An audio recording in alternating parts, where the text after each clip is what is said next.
You're listening to the Zetetic Newscast on the Zetetic News Network with your hosts, Dave, and Xavier Diamant. Proceed by inquiry.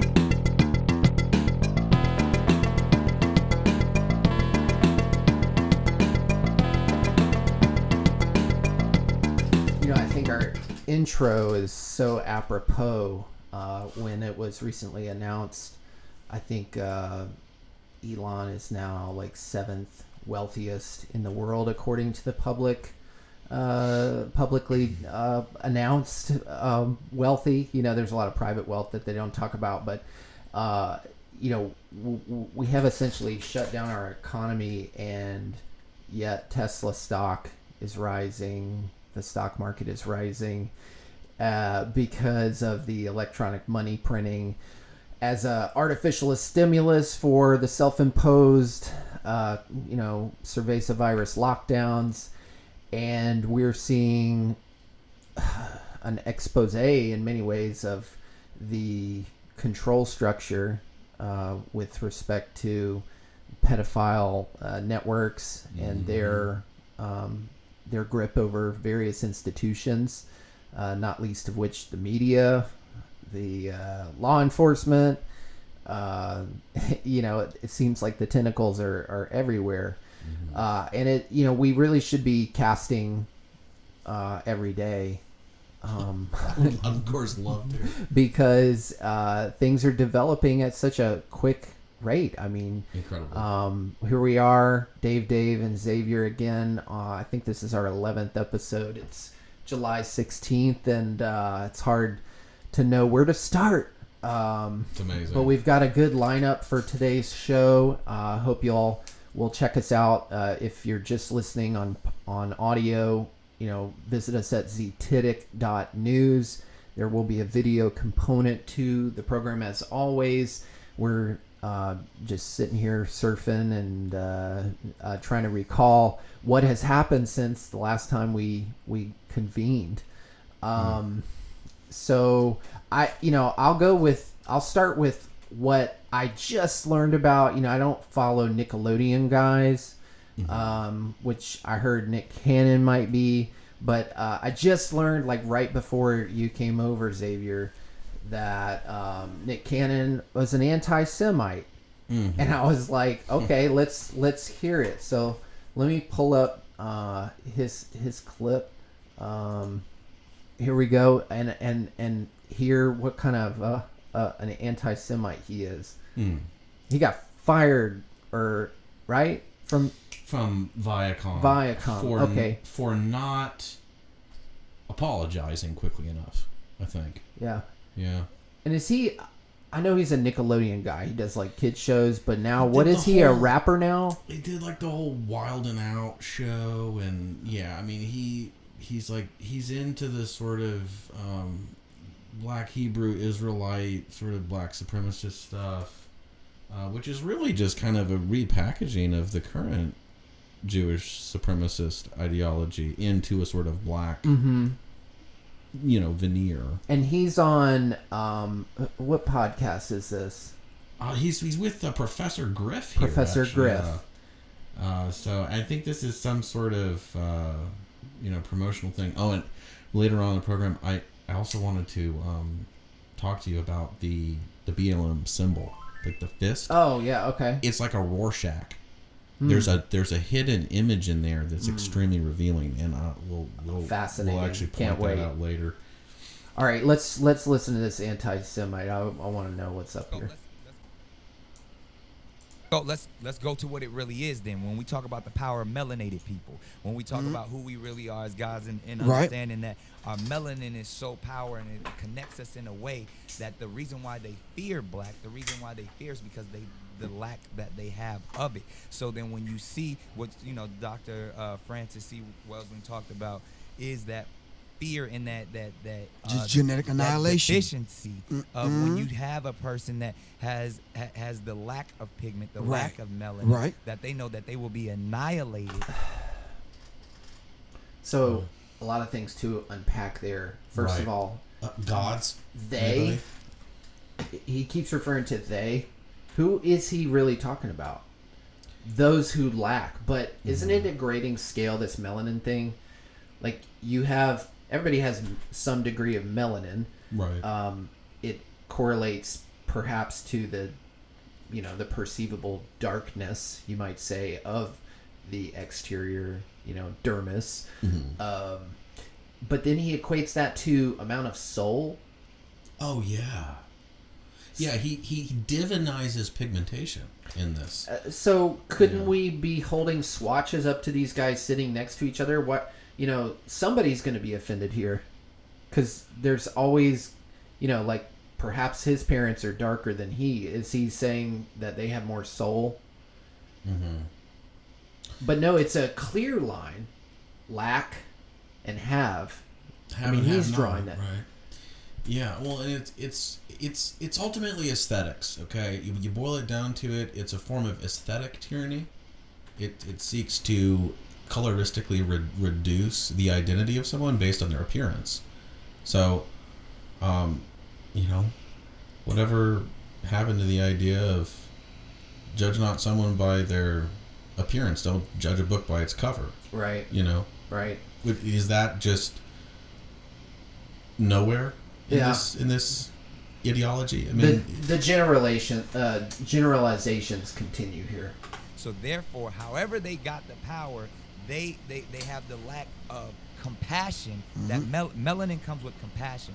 Melanin comes with soul. That we call it soul. We soul brothers and sisters. That's the melanin that connects us. Right. So the people that don't have it are a little, and I'm gonna say this carefully, are a little less, and where the term actually comes from, because I'm bringing it all the way back around to Minister Farrakhan, to where they may not have the compassion or the when they were sent to the mountains of Caucasus, when they didn't have the power of the sun, that the sun then started to deteriorate them. So then they're acting out of fear, they're acting out of low self-esteem, they're acting out of a deficiency.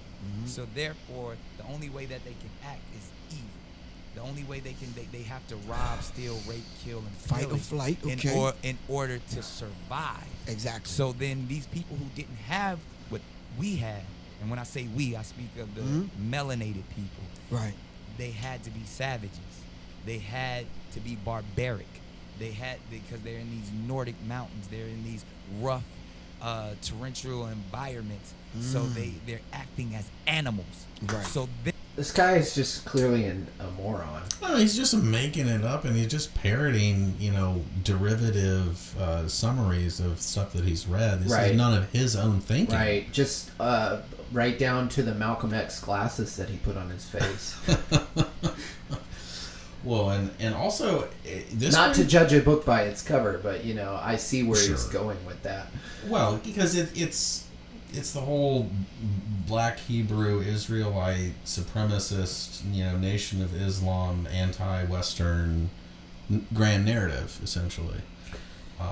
And people have been harping on this stuff since 1800s. This is old news. It's just it's still in the popular sphere, and we get these little kind of dumbed down figureheads that come out and try to extrapolate the philosophy, and it ends up just not only being offensive but being libelous.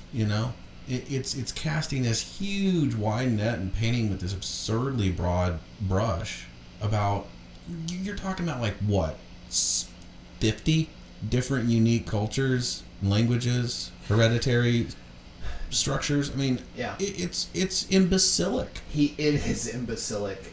He simplifies it to one word, which is they, but then expands upon that, which is where I'm trying to understand the anti-Semitism. So let's continue. They're the ones that are actually closer to animals. They're the ones that are actually the true savages, and then they built up such this I don't want to say warrior, but they built up such this conquering barbaric mentality that they're coming out of Europe. They then said, in order for us to survive, we have to take what's not ours. And then they went into the land that actually where we are originated. And instead of trying to make friends, they said, we want what you got. Because there's this mentality of whether it's the Caesars or even that we have to conquer. Right.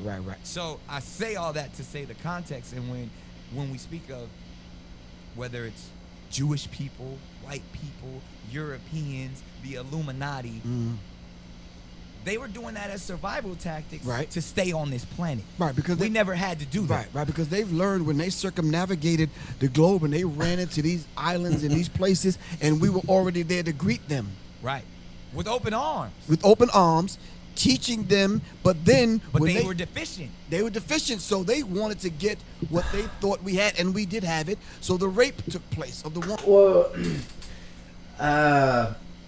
see, here's where it's hard, right? Because I don't look at the discovery of electricity and the harnessing of electricity as a white achievement. I don't look at it that way.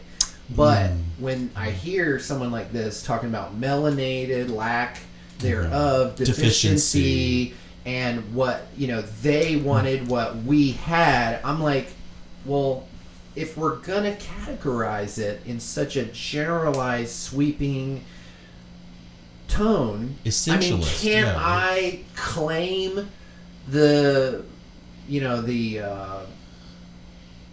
combustion engine? Can I claim, the light bulb? Because I'm white. You wanted what I had. No, I don't think like that. But that's clearly how they think.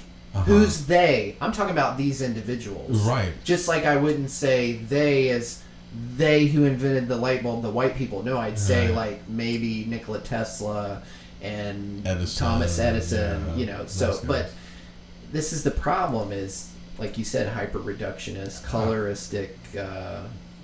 Did I say color? Is that racist? Right. To say color in a sentence? Right. I mean, what they're doing is they're basically setting up a almost like a Kabbalistic Sephiroth tree where they're at the top.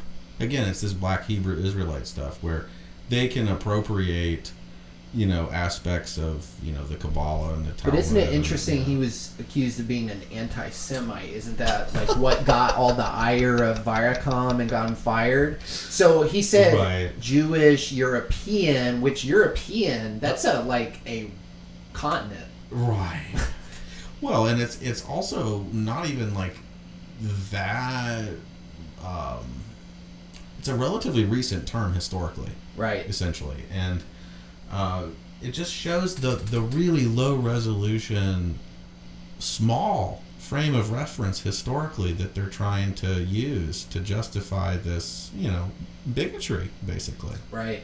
Yeah, so I don't come out of this a little 4-minute blip of this podcast thinking anti-Semite. That's not an accurate description of what I heard. No, yeah, because he lumps everything in, but he only apologizes to the Jewish community and not the 50 unique cultures. Does that have anything to do with the Jewish power in media? Oh, that you sometimes talk about? Oh, that's an evil canard. You can't mention that. That's But Larry David can talk about it, and oh yeah, and Jerry Seinfeld and Milo Yiannopoulos. Anyway, so anyway, I think that there's just this strain of hatred going around. Well, but as soon as it affects your pocketbook, you have to come out and apologize to only those people who are paying you. Right. Interesting how that works. Oh, this is a great video here. If you're just listening, check out this video component here. This guy is a great skit artist. Barricade Garage on YouTube. His subscriber growth has really been at a fever pitch here in the past 3 weeks. So I first saw him just about a month ago. He was only at maybe 70,000 subs. Yeah. So he's He's hitting some good chords here. It's interesting the corollary between the cervezavirus situation and the seemingly sudden racial fervor, tension that's been brewing, That, and you were also mentioning earlier that the only sporting event that's still going on is fighting. Right. And it's because of their extenuating, compliance with whatever country's cervezavirus requirements are. I heard Dana White talking about they might not even be able to use their own property in Las Vegas to conduct these shows, which are already, they're like wrapping cameras in plastic bags and taking, multiple tests for each fighter and corner people, and fighters are getting pulled for testing positive. Theater of the absurd. Yeah, but anyways, what happens when you criticize that group of people? Very apt title there. All white people are evil because of the transatlantic slave trade. The Africans that sold us to the white man are also evil. And if they are evil, then so are the Jewish people that supplied the slave ships. What I say? You gonna learn today. What? You do not criticize the Jewish community. But 75% of Jewish households own slaves in the South. That is the most anti-Semitic shit I've heard all day. And I just got off the phone with Ilhan Omar. But these are facts. F your facts. I will deplatform you. Remove all your videos. Suspend your GoFundMe. Decline your bank card. Unless you apologize right now. I'm sorry. Yes. Now stay in your place and put all the blame back on the white man right now. White people are evil. It needs to be stopped. White people have funded both sides of every war since Napoleon. Even Jeffrey Epstein was white.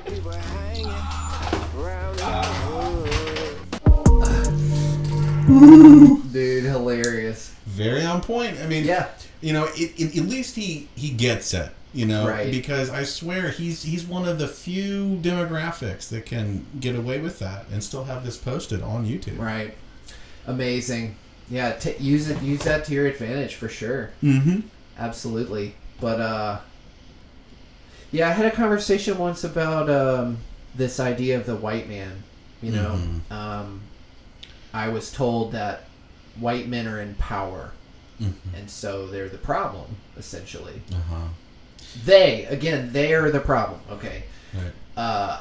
I could concede that there are some white men in power. Sure. There are also some non-white men who are in positions of power as well. Yeah. The distinguishing factor, though, isn't their skin color. So why bother using it to describe when you are essentially extending that criticism to white men, which is a commonality with those perceived to be in power,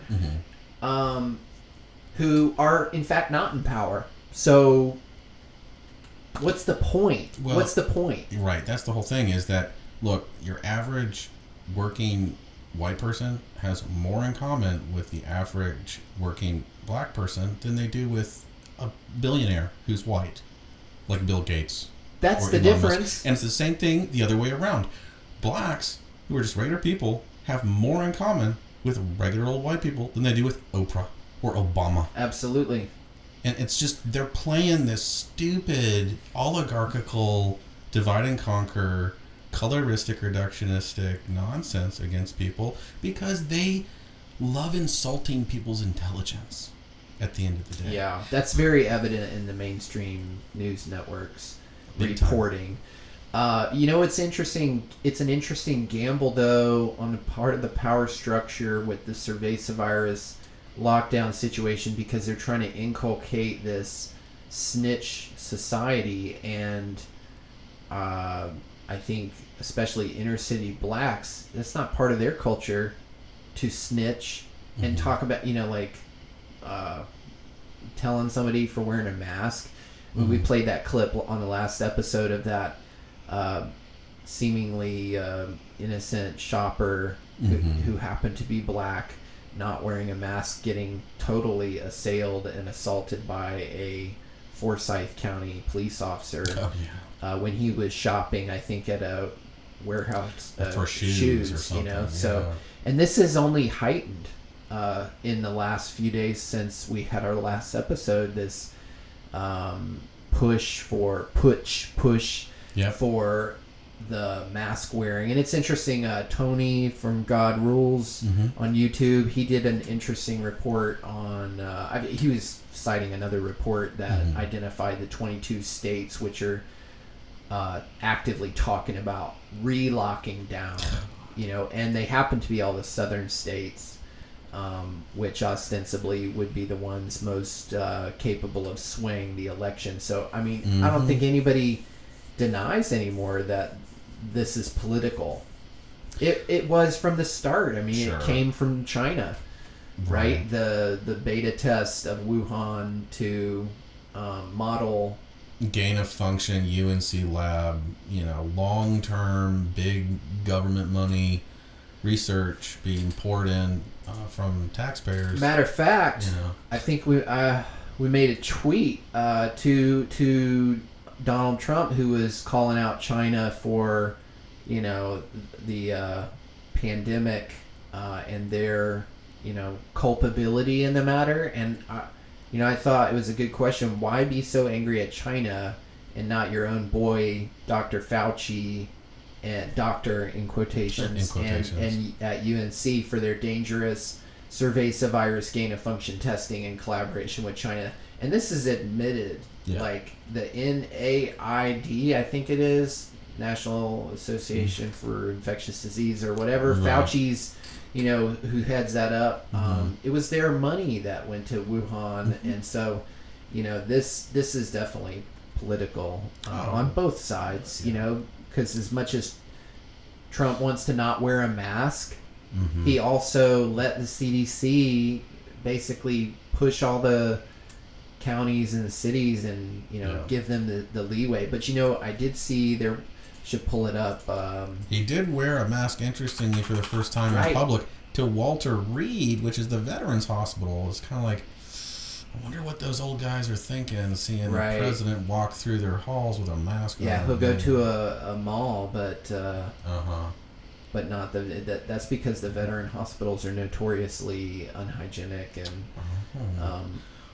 poorly funded. Where did that Trump campaign promise go where he was going to improve VA hospitals? I haven't seen a lot of that happen.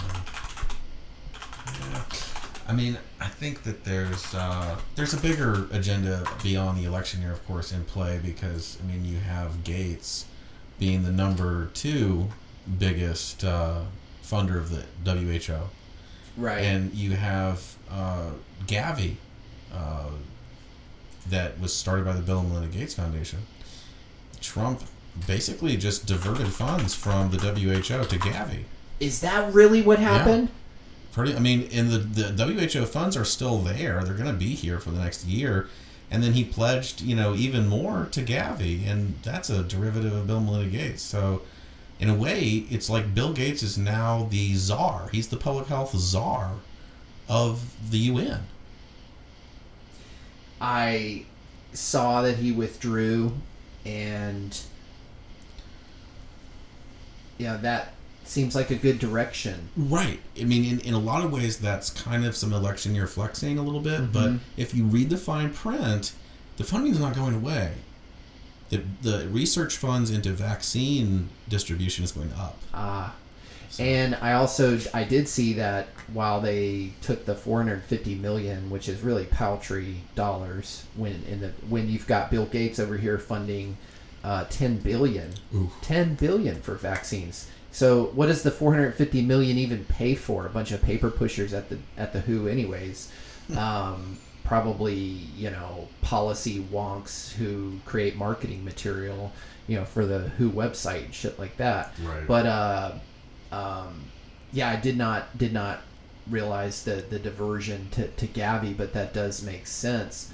Mm-hmm. But I also saw that China just, okay, so you take away your 450 and they just gave a quick injection of like $2 billion. Right. And when you've got a bunch of competing electronic money presses, mm-hmm. it's easy for them to divert funds and keep this operation going. Because does anybody debate anymore that it's global government? Is that up for discussion anymore? Well, with the first term, you could certainly debate because it's a planar regime that's there to gatekeep human exploration mm-hmm. and to keep people corralled and on the continental plantation, essentially. But that's because that's speaking from a white man's perspective, who circumnavigated the globe, right? The globe to the islands and stuff. Yeah, and we were there with open arms. It's not a terraqueous orb.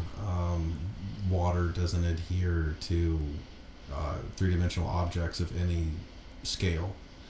So I must admit that maybe that is one aspect of European hegemony that I take some issue with, which is the scientismic strain,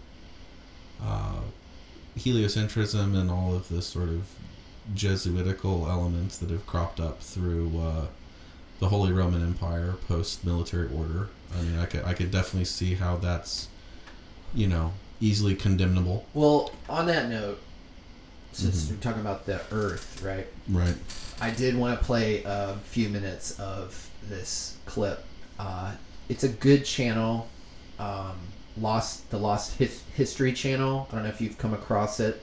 Oh. I think they may touch on mud flood type discussions, but from what I can tell, much more ancient monolithic sites and stuff like that. They do seem to adhere to the globe and this sort of evolutionary narrative.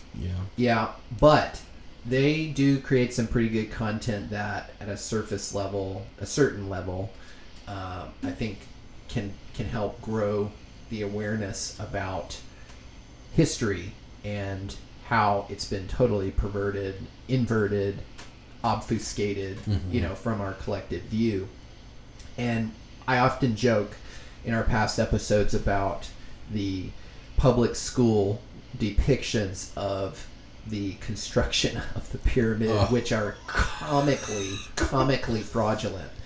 Yeah. And I thought I saw this was surfaced to me. It looks like it was made in 2018, but it's a good, I think, summary of just how we're not being taught anywhere close to the an accurate depiction of our history, what we're on, how old everything is, and whether or not we're the pinnacle. I mean, we're led to believe that we are the the most evolved, have ever been evolved, and it's pretty clear that something much bigger was going on, before what we here in our institutions are our written history. Right. So check this out. I think you're going to get a kick out of this. In ancient times, there were extraordinary knowledge and building techniques on a colossal scale, from massive statues to gigantic foundation stones. We still can't match these achievements today, but we have tried. In 2012, a huge sculpture was unveiled at the Los Angeles Museum of Art. The installation consists of a 340-ton boulder affixed above a concrete trench through which visitors may walk. The nature, expense, and scale of the installation made it an instant topic of discussion throughout the world. But this massive chunk of stone was first conceived in 1968 by Michael Heiser, and he first attempted the construction in 1969, but all efforts had been abandoned after the biggest cranes at the time kept breaking under the weight of the rock. In 2006, he again began work on his project, receiving tens of millions of dollars in private donations from the art world. In 2012, the rock was complete and ready to be moved. It was loaded onto a 290-foot-long, 196-wheel transport custom-built by Emirate International. Because of the transporter size, the boulder could only be moved at a maximum speed of about 7 miles per hour.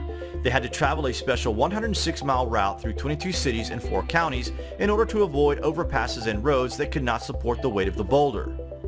The rock was wrapped in a high thread count Egyptian cotton sheets and an outer layer of super thick plastic before being loaded onto the transporter. The trip took 11 days and the stone is a 340-ton boulder. So now you guys are thinking, yeah, so what? Great achievement, but what's your point? The point that we are making here, guys, is that at 340 tons, the rock is nothing but a pebble compared to the biggest carved stones of ancient times. Carved stones of 500, 700, 900 tons are found in their thousands all over the world. So if it was extremely difficult to move a stone weighing a fraction of the weight of the ancient stones, then the question has to be, how on earth was it done? Just wait till you hear this. At number 6, the Axum Stela, also known as the Obelisk of Axum. This huge obelisk is thought to have fallen around the 4th century. Now fully restored in Axum in Ethiopia and weighing about 500 tons, it is a true marvel for that region. Dating back at least 2,000 years BC, the carving, construction, and the eventual raising of this piece is absolutely astonishing and is one of the heaviest stone carvings from ancient times. But it is nowhere near the heaviest objects, as it is light years away from any of the others we're about to mention. Number 5 on our list, Solomon's Temple. The largest stone at the Western Wall stone from the Western Wall tunnel is estimated at 11.625 meters long and weighs between 700 and 900 tons. The wall had an original height of from 70 to 140 feet. In places, it is built from bottom to top of large squared stones, beveled at the edges and varying between 97.5 centimeters and 1.8 meters in height. The stones are laid without cement. The longest until now discovered measures 11.625 meters in length. The massiveness of the work is on par with the Egyptian pyramids, and the perfection of the cutting and fitting of the stone is as equal. Again, the finished sizes and weights of these stones is on an industrious scale, but not as big or as heavy as our next selection. In at number 4, the Colossi of Memnon. These two giants were built from a single piece of stone each. They are oriented towards the sunrise at winter solstice, and they weigh over 1,000 tons each. The statues are made from blocks of quartzite sandstone, which was stone quarried near modern-day Cairo and transported 420 miles over land. They are too heavy to have been transported upstream on the Nile, and there was once a mortuary temple that once stood behind these two figures that has been completely stripped for its masonry.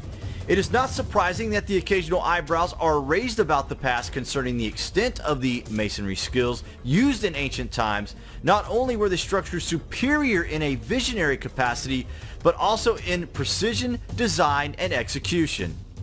Ancient people in this region of the world heralded a time of extraordinary achievement. It was the age of the pyramid builders, when some of the largest and most sophisticated structures of all time were built, including the last remaining 7 wonders of the ancient world. The true age of most of these sites predates 12,000 years, and they continue. I think the point has been made, right? Tens of millions of dollars for this really silly art piece of a rock sitting on 2 concrete walls. Took years, broken cranes, biggest cranes in the world, broke.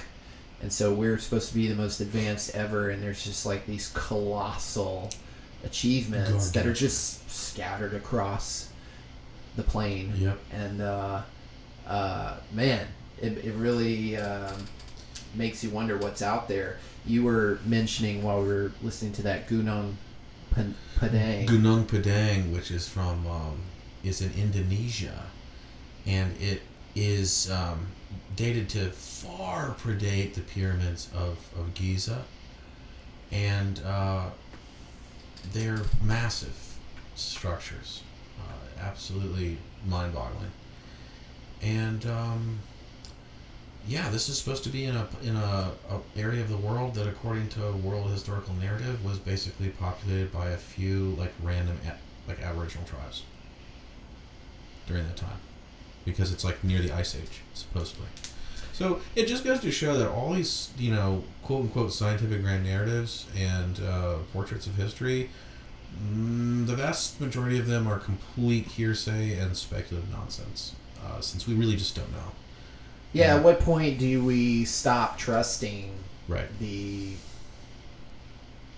du jour authority on history when it just keeps getting rewritten because the prior forecast was incorrect? And then they're also the same kind of ilk that are supposedly, predicting such calamities as the ice caps melting, which presupposes a globe model with said ice caps that could melt. Yeah, I mean, I think that the belief preservation matrix within the academy is so ensconced that people would just be, I guess a lot of people at this point just kind of prefer the lie.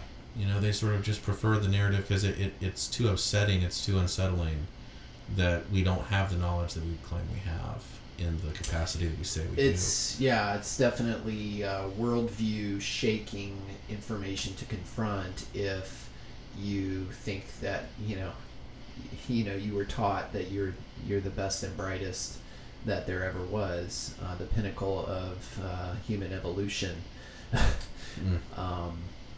Yeah, I mean, and if you just look at the histories of the Smithsonian Institute, I mean, they're engaged in all kinds of revisionist crap, and they abscond architectural insights and archaeological finds, the whole speculative field of study of paleontology. I mean, these are just surmisements. I mean, these fields of study are getting funded, and have been collectively funded over the past, 120 years since a lot of this stuff started to emerge, to the tune of, hundreds of billions, trillions of dollars. I mean, it's just absurd, and then we don't really, upon any kind of serious investigation and scrutiny, the primary source of our knowledge is basically this game of epistemological telephone, where, the last generation taught me to think this, and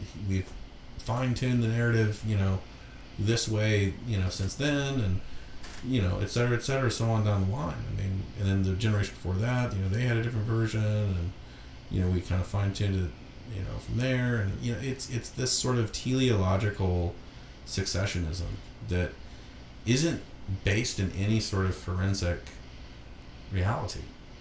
It's really just kind of surmisement and filling in the gaps and creating a sort of patchwork of so-called certainty or credentialed wisdom, when in reality it's not really wisdom at all. It's just sort of highly funded guessing games.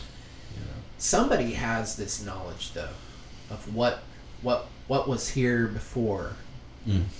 Before something, there was some, seeming fall or drastic change. I'm not going to say an asteroid event or anything like that, because, I mean, that presupposes a whole bunch of other stuff, namely space to begin with. But clearly our history, as I said, has been obfuscated. What we're being told is not the accurate truth, but to obfuscate, you almost have to know what the truth is. So somebody is holding this knowledge, and it stands to reason a secret society would want to keep a secret. Right.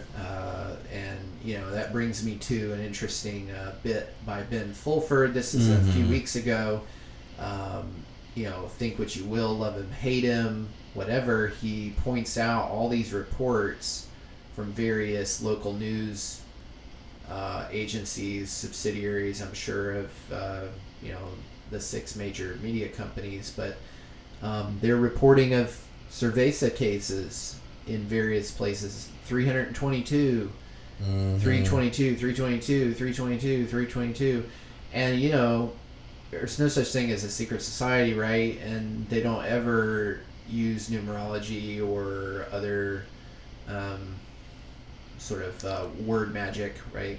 Lesser magic. Exactly, lesser magic to create their, the order out of chaos. I mean, 322, his supposition here is that it's, related to the Skull and Bones gang. Right, in the St. Peter's Basilica, for sure. I mean, it's definitely, the Roman numerology is pretty apt there. But of course,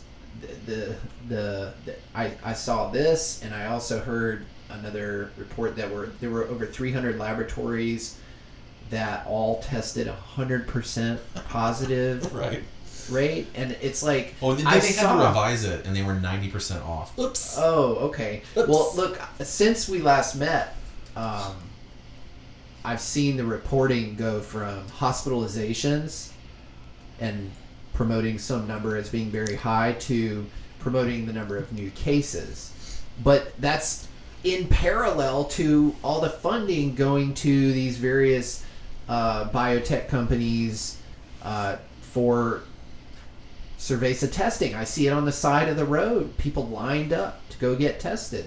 And it's like going to a carny game, knowing that you can see other people getting duped by the sham, shell game of the Carney Act, but you're going to go to the test. You're going to get, positive or negative. They're making their money. They're collecting your DNA for sure. Right. And the tests are not independently verifiable. Right. There have been many instances of tests being contaminated, supposedly with cervezavirus 19, as well as I've seen them test fruits and other, it's a very common virus, right? Right. But the public doesn't necessarily know that. They haven't heard about it necessarily unless they read the back of their Lysol wipes before January of this year, And it's just crazy how they can just push something like this. Well, and the head of pathology out of Bulgaria said that these tests are scientifically meaningless because the PCR, it's so easy to get a false positive from those things. Right. Yeah. I mean, so here's my thing. They say that, the right says that there isn't as much death as has been forecasted, but that all the experts agree that it's probably far higher, without presenting the caveat of, because it's a weak virus. Sure, more people probably have had it because it's a nothing burger joke. Right. What do you think about? It's just so we have that, and I agree with that. Yeah. I mean, I don't wear a mask unless I absolutely, just don't want to deal with it. Right. It's sort of a. I don't wear it for protection. No. I don't think anybody really. I mean, that's not true. Some people are freaked out. Right. You can tell by the way they are behaving that they're freaked out, and they're legitimately, buying into it. But I think a lot of people just wear it because they were told to, and that's the scary part about all this is, and you've got, we talked about Civil War a lot last time. There was a report I wanted to pull up. The Georgia governor, there we go, explicitly voids mask orders in 15 localities. So this is interesting. Basically ordering the counties or the cities to rescind their mandatory mask orders, saying you can't do that. Well, he's absolutely right. It's color of law. Right. I mean, there is a U.S. code statute that someone who tries to impose a color of law edict where it is not constitutionally mandated is liable for hundreds of thousands of dollars in fines. So, I mean, are these businesses willing to risk that? Because they can be sued. The liability thing is really interesting because the counties are clearly pushing. The counties can be sued. The businesses, they can be, absolutely. Yeah. But are you going to go on Zoom for your court? Exactly. Right? Exactly. It's the cover for austerity. 100%. It's the cover for austerity. You can't even get a court in-person hearing, because of cervezavirus. It's like right. Which means, I mean, so many things can be gamed under that. Oh my God. Under that pretext. I mean, Ghislane Maxwell is on this Zoom call, right? Right. And they From deny where? her bail, but where the fuck is she? Right. Is she in custody, really? Or not? In Rikers Island? Right. How do we know? And then her court date is not for another year. Oh. But wow. We're supposed to believe that she's in a paper jumpsuit to prevent her suicide. So, I mean, let's get into that, right? Because that's the other big thing that really kind of has been bubbling up to the surface since we last talked is definitely the extent and the expanse, the continued expose. Okay, so is she in custody? Is she not? If she is, what's being said? What's being negotiated? Right. She apparently has all this dirt. We know that. It's alleged, but it's... Right. But for someone with the level of crime that she's being charged with, she's basically being treated like royalty. I mean, with this whole court system of being virtualized and all these people in the media, playing the world's smallest violin about, it's already torture for her because she's a socialite. And this is just so hard on her. Have we even seen a picture of her since the alleged arrest? Exactly. I mean, I think if you look at if you look at previous episodes, we've unpacked the possibility that Epstein is not even dead. And there's plenty of circumstantial evidence to indicate that that is a completely possible avenue that's happened. And, someone like Epstein was Maxwell's subordinate. I think that Maxwell was Epstein's handler. And Epstein had to be dragged through the court system and all that kind of stuff because he's an underling. He's expendable. Right. But at the same time, he's been such a loyal operative for so long. Right. Why would they get rid of him? Why wouldn't he just want to, become seconded? They have the capabilities. Well, they have the means. They have the measures. I mean, the same thing with Ghislane. Who are we to believe the heiress of Robert Maxwell hasn't considered that her line of work is a little risky and maybe she should have some high-dollar trigger women, some body doubles, some lookalikes to pay off and deploy at any given moment. Who knows? I mean, the point is everything's been virtualized. Well, not only that, I mean, it's being publicly reported that she's got essentially a kill switch tapes. Mm-hmm. Okay? You think her legal team is going to be capable of turning the screws on the various judges and other authorities who are overseeing this case who might be involved?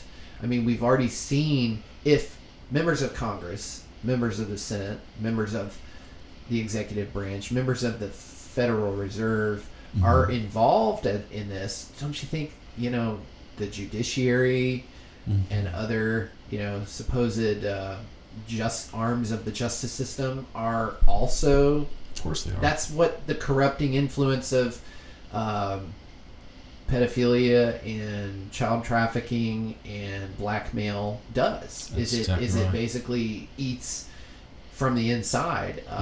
And I was blown away. The Catholic Church had gotten all these millions of dollars in billions. That's right. That's right. And then guess where they spent that grant money that was supposed to go to small businesses to pay off child sex abuse lawsuits. Man, that's really interesting. Coincidental. Oh yeah, totally coincidental. Totally. And they're tax-free institutions, right? Of course.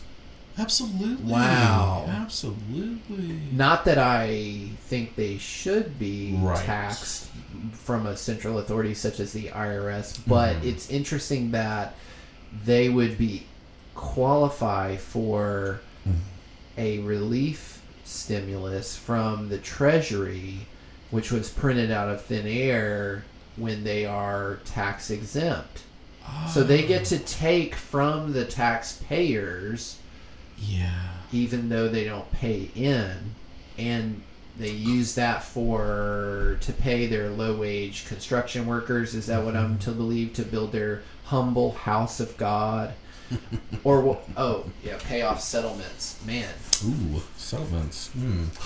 Wow, that's a pretty big PR disaster, but it doesn't matter because they're untouchable. They're part of the upper rung. So, I mean, and I don't know. I think that like for example, did you know this that one of the Pope's places that he stays in New York is adjacent to that Les Wexner super penthouse. Wow. That Epstein got for $1. I had no idea. I did not know that. Wow.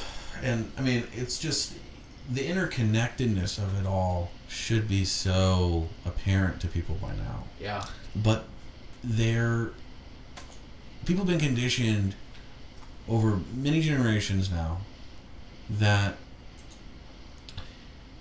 they're not allowed to connect the dots without an expert opinion validating it. Oh, well that's a great segue into the Wayfair situation, because we talked in the beginning of the year in our 2020 episode about the mega singularities, right? And the Epstein issue had been sort of like swept under the rug by climate change. Oh, and yes. then now, it's coming out from under the rug again, and now it's cervezavirus, or racism or whatever. Like it seems like they're running out of cards. But this Wayfair story also broke just the past week. You want to summarize that for our listeners and queue up for the watchers on Zetetic.News, the video component that you've offered up here. We're going to play a few minutes of this clip called Epstein, Maxwell, Waif-Fare, and some of the friends of Jeff. And and wafer. Wafer, exactly. Like a communion wafer. Like a communion wafer. Yeah. So the thing about the Wayfair is it was identified as suspicious that many entries in the Wayfair catalog were absurdly overpriced for what was being advertised.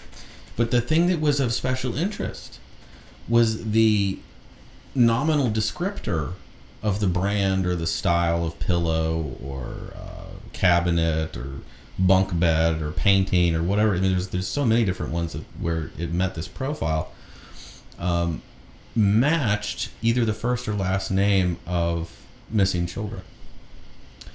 And the sort of speed with which Wayfair took down all the listings and issued a PR statement saying it was completely untrue, and of course, those are industrial grade expensive cabinets, or those are specially handcrafted bunk beds, or those are autographed and signed. I'm surprised they didn't just say it was a pricing error, like with our. They then later came out and said, "Oh, it was also associated with a glitch."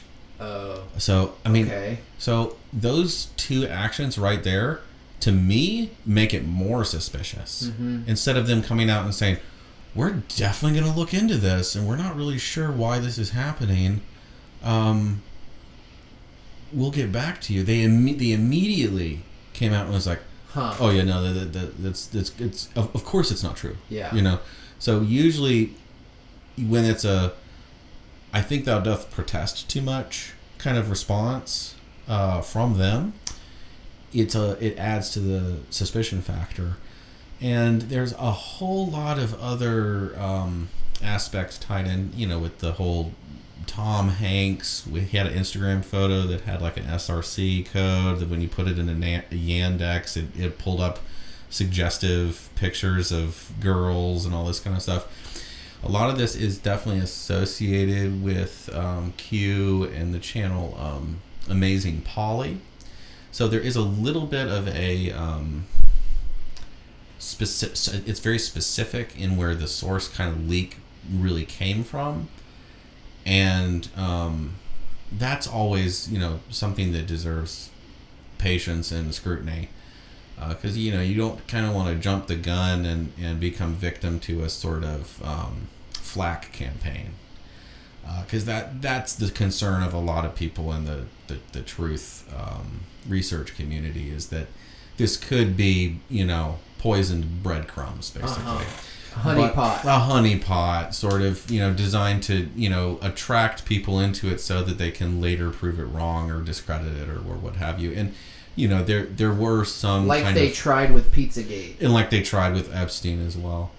There was a lot of that, you know. Oh, he's just an isolated pervert, and you know, this isn't tied to extortion, and you know, I mean, come on. So and a lot of the, I think, although a lot of the incredulity of that perspective comes from a fear of even believing that it's possible that there's this kind of hidden in plain view occult tactics of cryptic messaging. Maybe it's money laundering, maybe it's bribe payoffs, maybe it's, you know, deposits for other things, illicit goods. It could be any number of things. But the thing about the names is, you know, Snopes came out, and like, we're talking like within a few hours of this breaking, they already quote unquote fact checked it. And they said that, oh, well, you know, 800,000 kids go missing every year. So the likelihood that, you know, one of these strange names matching up with something in the catalog is actually higher than people think. And it's like, whoa, did you say 800,000 kids go missing every year? Where do you think maybe some of them go? Don't you think that some of these e-commerce companies have a perfect front for being able to engage in this kind of trade? It's very easy to set up an e-commerce company. Very easy indeed. And buy a storage unit. And wait, who's the CEO of Wayfair? Niraj Shah. Niraj Shah. And I came across his name in an article that I found just searching. I forget what I searched. Wayfair. Oh, I was just trying to look into it. I forget what my Google search was, and they, you know, mentioned a statement by Niraj Shah, and then I see he's an Indian American billionaire, co-founder, co-chairman, CEO of online retailer Wayfair, and he also became the director of the Federal Reserve Bank of Boston. I'm like, what? So how old is this guy? He's 45. Yeah. And he just became the director. Interesting. And Steve Conine, he's particularly suspect, actually. Some of his connections have many, Cornell University. Yep. He has a lot of connections with people who, you know, were in the Epstein orbit. So it's not just Shaw, it's this other guy, Conine. Well, speaking of Boston and the Wayfair situation, JSnip4, who's more of a crypto guy, he published this. This is pretty interesting. I'm gonna play it real quick. I don't really have to say anything. All you have to do is look at the 4 black boxes. Exhibit A, and look at the location. Exhibit B, look at the location. And keep in mind that's a Epstein Island reference. Exhibit C, and Exhibit D. Okay, if you're just listening, head on over to Zetetic.News and check out the video component here. JSnip is highlighting a Google Maps, Google Streets view of the Wayfair headquarters Boston office. And it's like right next to Summit Partners, where Jeff Rothschild is vice chairman of the Vanderbilt Trust. Chairman is managing director at Summit Partners. Mm-hmm. It's right on St. James Avenue, which is, as he points out, similar to Little St. James, the island where Epstein had his weird Black Sun Church and underground, God knows what. And then across the street is Linda Rothschild, a strategic advisor at FCLT Global. Oh, and then with the Masonic checkerboard roofing, we've got Wayfair.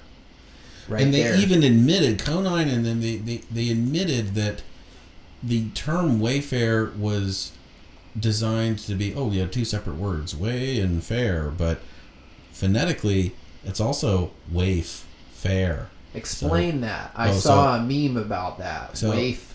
What is a waif? A waif is like a lost, specifically child. And a fare is like a fee. Or A waif is a person, especially a child, who has no home or friends. something found whose owner is not known. Very thin, often small person, usually a young woman. A stray animal whose owner is not known. And fair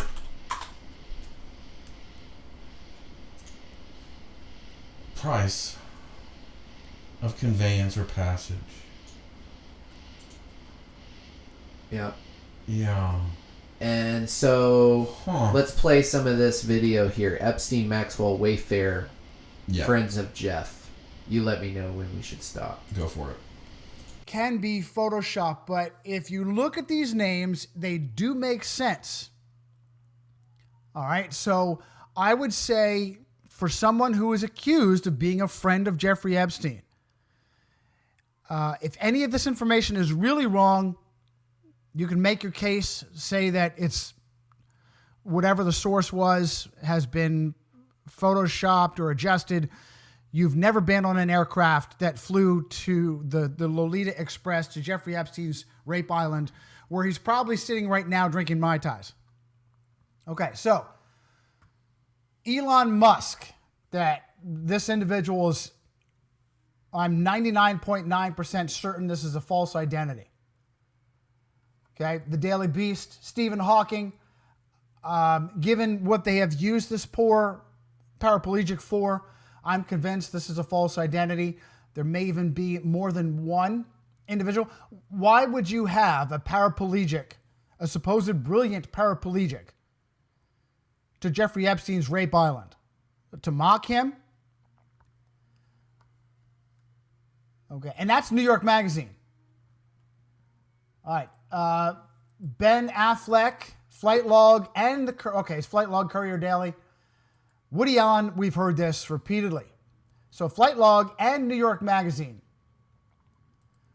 William Astor, the Daily Beast. Andre Ballas. Cornell Quill and Dagger. Girlfriend Chelsea Handler, also an Epstein friend, New York Magazine. Alec Baldwin. That's come up repeatedly. Daily Beast, New York Magazine, Gawker. Stephen Kevin Bannon, This is interesting. Jesuit-trained Goldman Sachs, Stephen Kevin Bannon, the man behind Donald Trump. And I've seen a lot of, this amazes me. Bring my camera up real quick. This amazes me. The number of people I've seen who have visibility on the sex trafficking and yet promote the idea that Donald Trump is special, is different. He is the great white pedo hunter. Please tell me in the audience that you don't buy this. Please. You understand that Donald Trump and the people around him are all intimately connected to this trafficking. I don't have time to get into this, but his first Secretary of Labor, Andrew Puzder, devout Roman Catholic pig behind the Carl Jr.'s poison porn commercials, he didn't make it in. Alexander Acosta did make it in as the Secretary of Labor, and real quick as an aside, Secretary of Labor, what does that do? Secretary of Labor is the one that oversees the policing of human trafficking. Very helpful. Alexander Acosta is the federal prosecutor who let Jeffrey Epstein off the hook back in 2007. I think there were like 5 federal counts. All 5 of them summarily dismissed. No deals. Just wiped away. Alexander Acosta. That was Donald Trump's pick for Secretary of Labor. Not Donald Trump. Whoever is handling, the Jesuit that is handling Donald Trump. Okay? So please. I just watched a video from Tommy G, extremely popular. Tommy G claims that the photos of Donald Trump and Jeffrey Epstein were photoshopped. Come on. Tommy, this explains to me why you're still very popular and yet you're putting out great material on what I have labeled the pedocracy. Tommy, are you really that foolish? Are you really that foolish to carry water for Donald Trump? The man is a pig. The man is a puppet and a pig.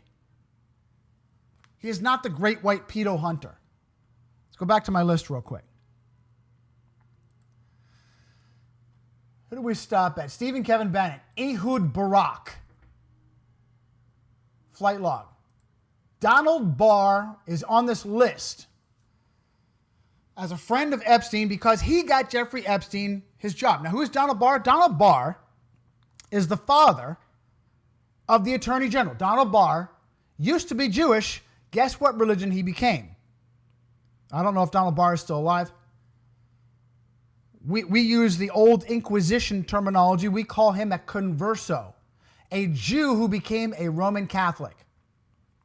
His son, William Barr, is a devout Roman Catholic, and he's Donald Trump's Attorney General. He is the one that looked into Jeffrey Epstein's supposed suicide for us and replaced the Secretary of Prisons with Jesuit-trained Kathleen Hawke Sawyer, no hyphen. Oh, justice done. Absolutely. Whatever skullduggery was that is the Epstein supposed suicide, that'll never happen again. Samuel Sandy Berger, also Jewish. Cornell Quillen-Dagger. The cover-up, he helped... He was the one that stuffed top-secret documents into his underwear and socks from 9/11 for Bill Clinton, who's also a good friend of Jeffrey Epstein. We got justice thanks to George W. Bush, George Skull and Bones Bush, president number 43, took away Sandy Berger's security clearance for 3 years. He'll never do that again. Conrad Black, devout Roman Catholic, Knight of Malta, Canadian media mogul, big friend of Jeffrey Epstein. Tony Blair, the Protestant who decided after he stepped down from being the leftist Labour British Prime Minister, decided, you know what? I'm kind of digging that Catholic thing. Let me go ahead and become Catholic. Michael Bloomberg, the gun-grabbing Jewish mayor of New York City, good friends with Jeffrey Epstein. Richard Virgin Branson. Virgin Richard Virgin Branson. This individual, I'm going to try and hold my tongue, has his own Virgin Island in the Virgin Islands.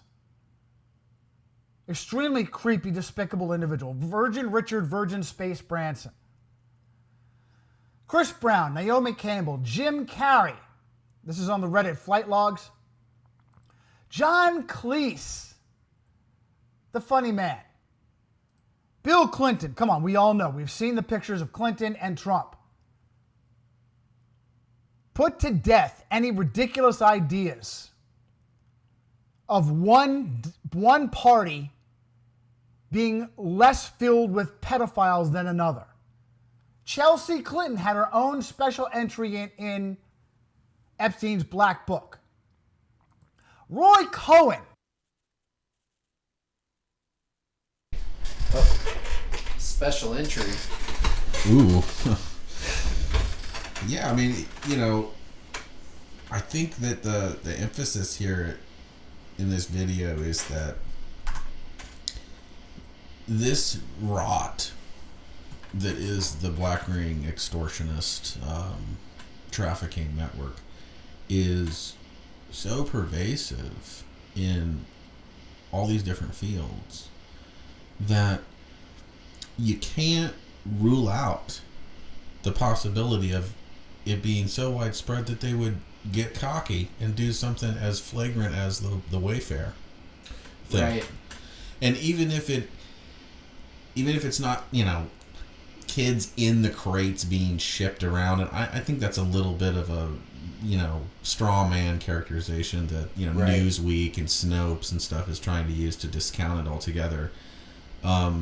It could be money laundering. It could be initial deposits for transactions that are met in full later on. It could be coded language. I mean, there's so many different things that it could be. The point is, with the Wayfair thing, yeah, it's still developing and it's, you know, not conclusive, but, you know, Alefantis and the Podesta emails weren't initially quote unquote conclusive.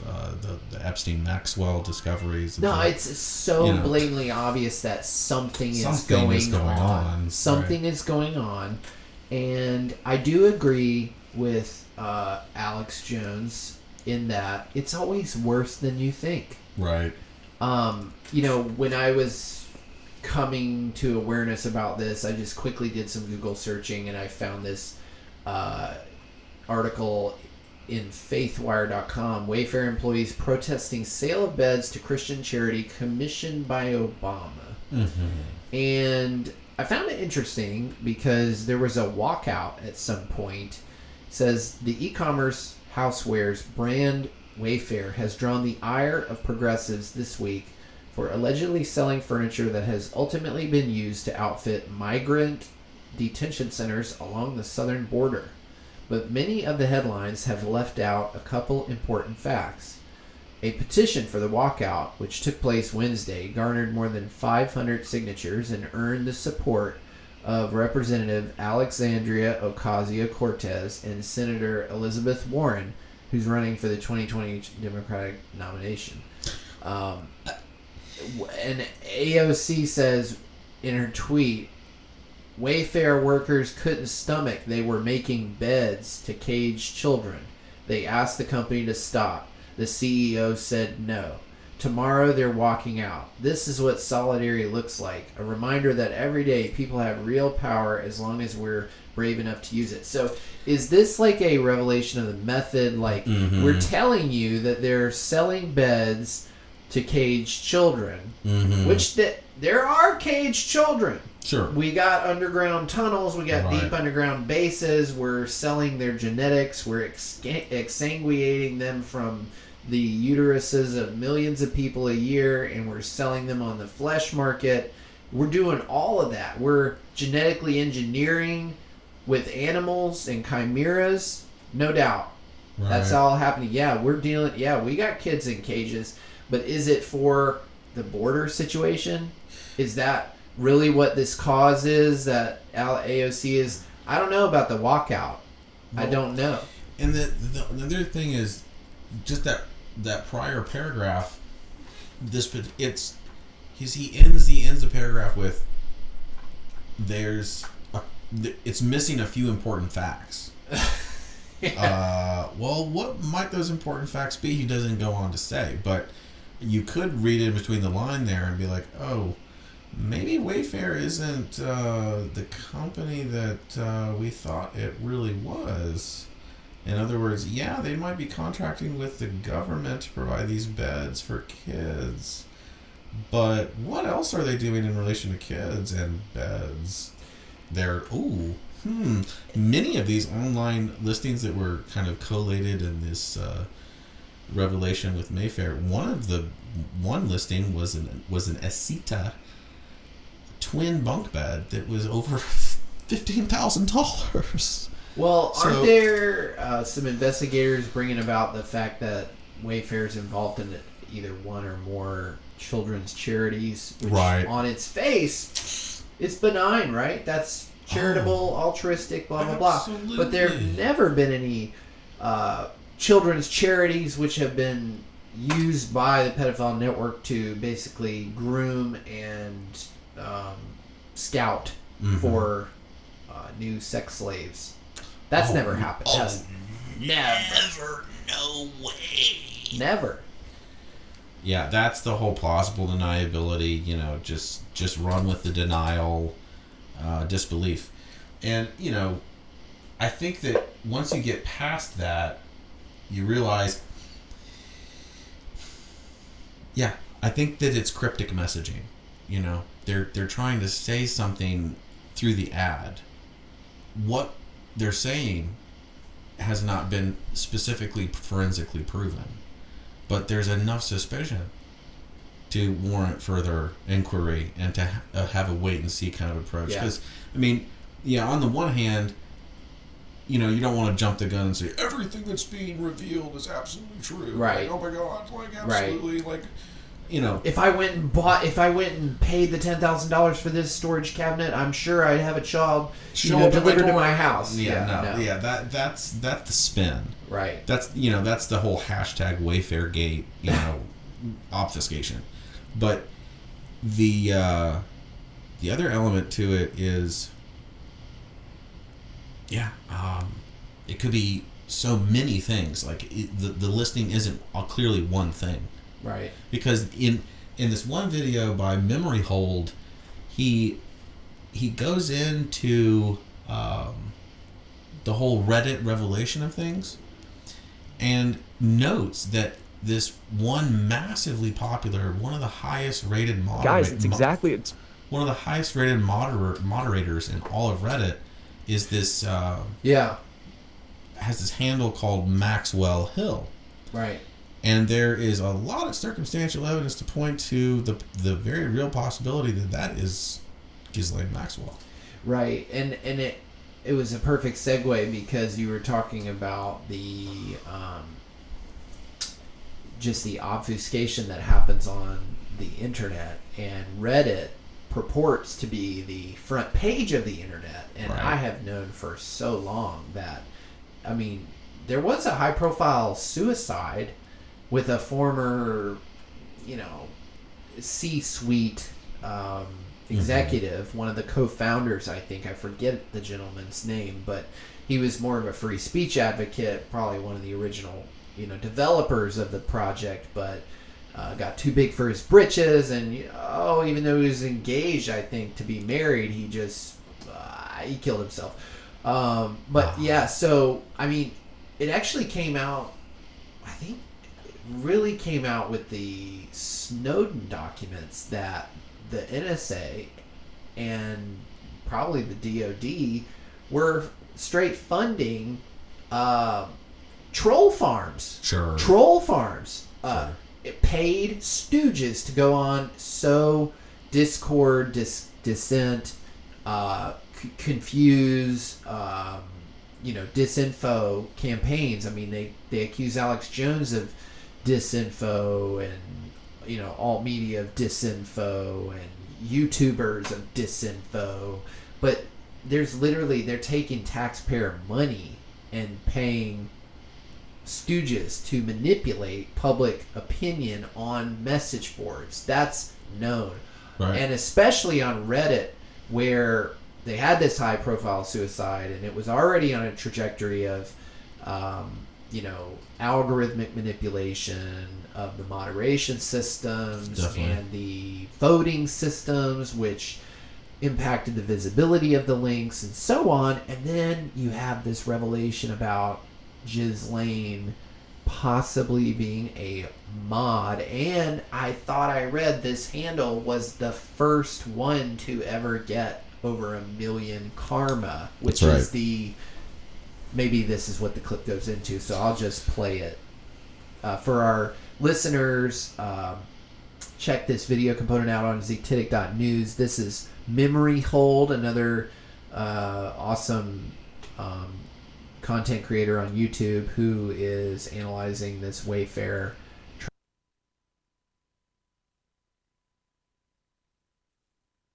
It's true. It's a good point. As crazy as it sounds, we've seen some kind of compelling pieces of information. Am I wrong? Nothing substantial in the sense of like it can seal the deal and it's 100%, but it's very, very interesting. And remember, Wayfair comes out and confirms that Wayfair isn't involved or whatever, and they don't even acknowledge our main arguments. All right. So guys, these sources will be in the description below. Definitely be sure to click on those and read through it yourself. But with that said, we're going to go into our last main story of the day, and that was Ghislane Maxwell, one of the most powerful, most famous moderators on Reddit. I know, it sounds crazy, and maybe it is crazy. Let's get into this shit. This is a true mind blower, guys, because I've been using Reddit, and I know it sucks. I don't use it as much anymore. I do like the conspiracy board from time to time, though. But yeah, Reddit's just a shithole, basically, and it's where they mold the minds of young people, and, the front page of the internet, they call it, and it's just filled with shit. Pedo-apologist nonsense.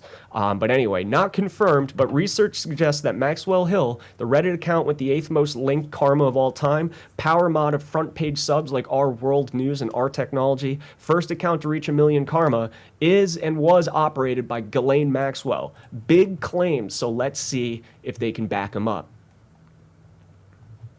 User is a Redditor since 2006. She's the first one to collect 1 million karma, and now the 8th most linked karma, and a charter member.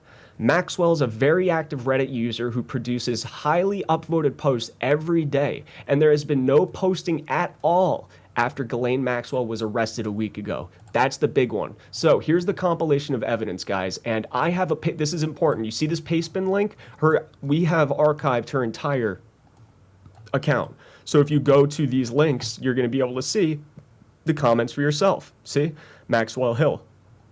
Every single comment she's made, guys, is going to be in a pastebin, this pastebin link down below, so definitely be sure to check that out. All right? But let's go ahead and continue. Now, here's the evidence. It posts for nearly every day for 14 years, up until Ghislane Maxwell's arrest. The gaps in posting line up with Maxwell's mother's death, so let's take a look at that evidence. Here it is. All right. So on the side, you see Elizabeth Maxwell. She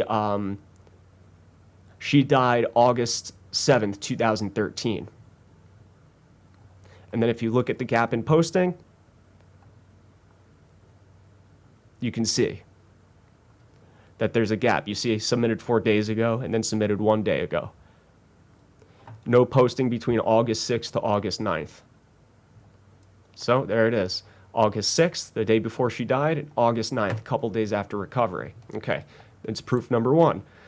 The other gap in posting lines up with the Kleiner-Perkins party, where Ellen Powell reported seeing Maxwell and the Terramar project speech. So let's take a look at this.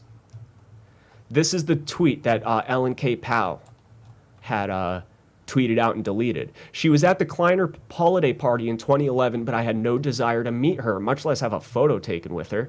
We knew about her supplying underage girls for sex, but I guess that was fine with the cool people who manage the tightly controlled guest list. And she ended up deleting that tweet, and I'll tell you why. It's because she states we knew about her supplying underage girls for sex.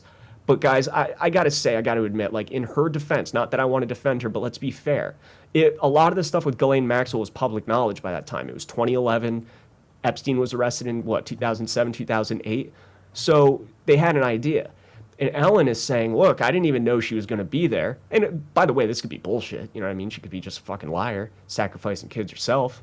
You know, but it's true. I mean, she said, I didn't know they were going to be there. You should really take up issue with the cool people who manage the tightly controlled guest list. Now, if you look at the Kleiner Perkins holiday party, take a look. Here's who was at the super exclusive Kleiner Perkins party last night, December 9th, 2011, 9:15. So the party would have been December 8th. Take a look. No posting between December 7th, 2011 and December 10th, 2011, the same exact time in which she would be traveling to attend the Kleiner Perkins holiday party. And guys, you can look at this yourself. And those pastebin links, they're important. Don't community for doing all that work. Big stuff. And putting that, you know, that, because apparently there was a pretty extensive scrubbing effort. Oh, yeah. But tightly controlled guest lists. This is coming from the CEO, right, of Reddit? Mm-hmm. The CEO saying that the cool people, man, those must be really... Well, like, that's the thing. She, you know... We're talking about people who blackmail royalty? Mm-hmm. Oh my god. Yeah. They're the, as Cerrucci calls, a lot of them are the papal court Jews, you know, known operatives and willing participants. That's some Game of Thrones shit. Yeah, it's shit. Game of Thrones shit, dude. I'm telling you, it is beyond Game of Thrones. Because it's... Game of Thrones is just imitating yeah, exactly. Game of Thrones is fictionalizing just... absolutely. But this really continues to go on.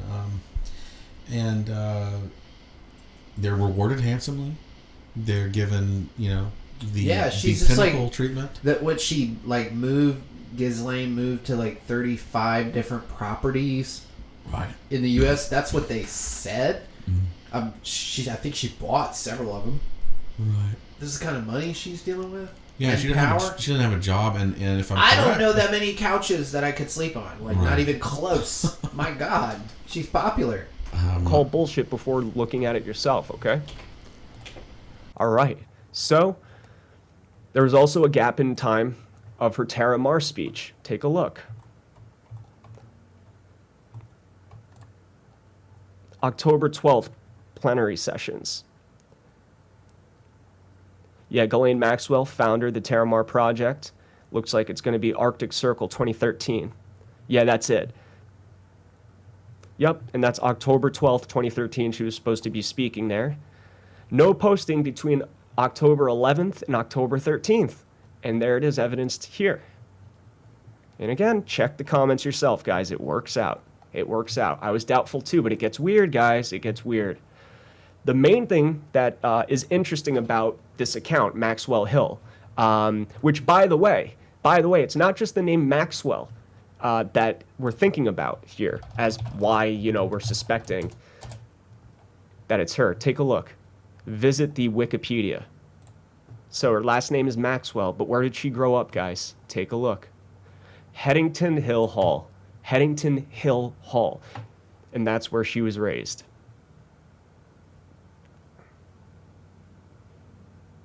Little Ghislane was raised at the Headington Hill Hall place. So that's why Maxwell Hill, Headington Hill Hall. All right, let's continue.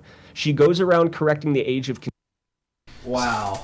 That just blew my mind. I hadn't seen that little tidbit. Yep. That makes perfect sense. Mm-hmm. And it's just like we were saying before, you know, the families that are committed to bringing about this order out of chaos, Luciferian agenda are rewarded handsomely. Dude, I got really, after July 4th coming home, I got really emotional on the way home. And part of the reason for that was I was just considering how easy it would be for the powers that be to just take my children. You know, that happens. They have the power with the technotronic surveillance state to literally, I mean, it's such an easy operation for them. And I shudder to think, you know, what many children have actually been through. Cannibalized, literally eaten. You know, the and that's why, you know, the term apocalypse is so apropos. It's so apropos, because I mean the Greek is, you know, away with the veil, you know, to remove the veil, and the veil is this you know, symbolic of a mask, like what we were referring to before. So the unveiling of it shows a sort of ugly reality. That's the sort of implication of an apocalypse. You know, speaking of masks, it was really interesting. Some of the reports I saw about Ghislane was that she was able to successfully evade authorities for a longer period of time because of the cervezavirus mask policies. Now, whether that's true or not, I mean, we talk about body doubles, right, disguises with that kind of wealth. You can just have a makeup artist, you know, make you unrecognizable. Ex machina style clones. Absolutely. Yeah, clones, robots. Technology that's, you know, 70 years ahead of what's accessible to the public. I mean, yeah, speaking of, we wanted to touch on this other clip I ran across. It was actually, it's not even like current. It was a year ago. SK Telecom, one of the biggest wireless infrastructure providers in Korea, had used a augmented reality fire-breathing dragon projection at a baseball park. And if you're just listening on the podcast, go over to Zetetic.News and check out the video component here. You can also look it up yourself on YouTube. Just type in SK Telecom 5G AR Dragon and it'll pop right up. But check this out.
This sort of false matrix.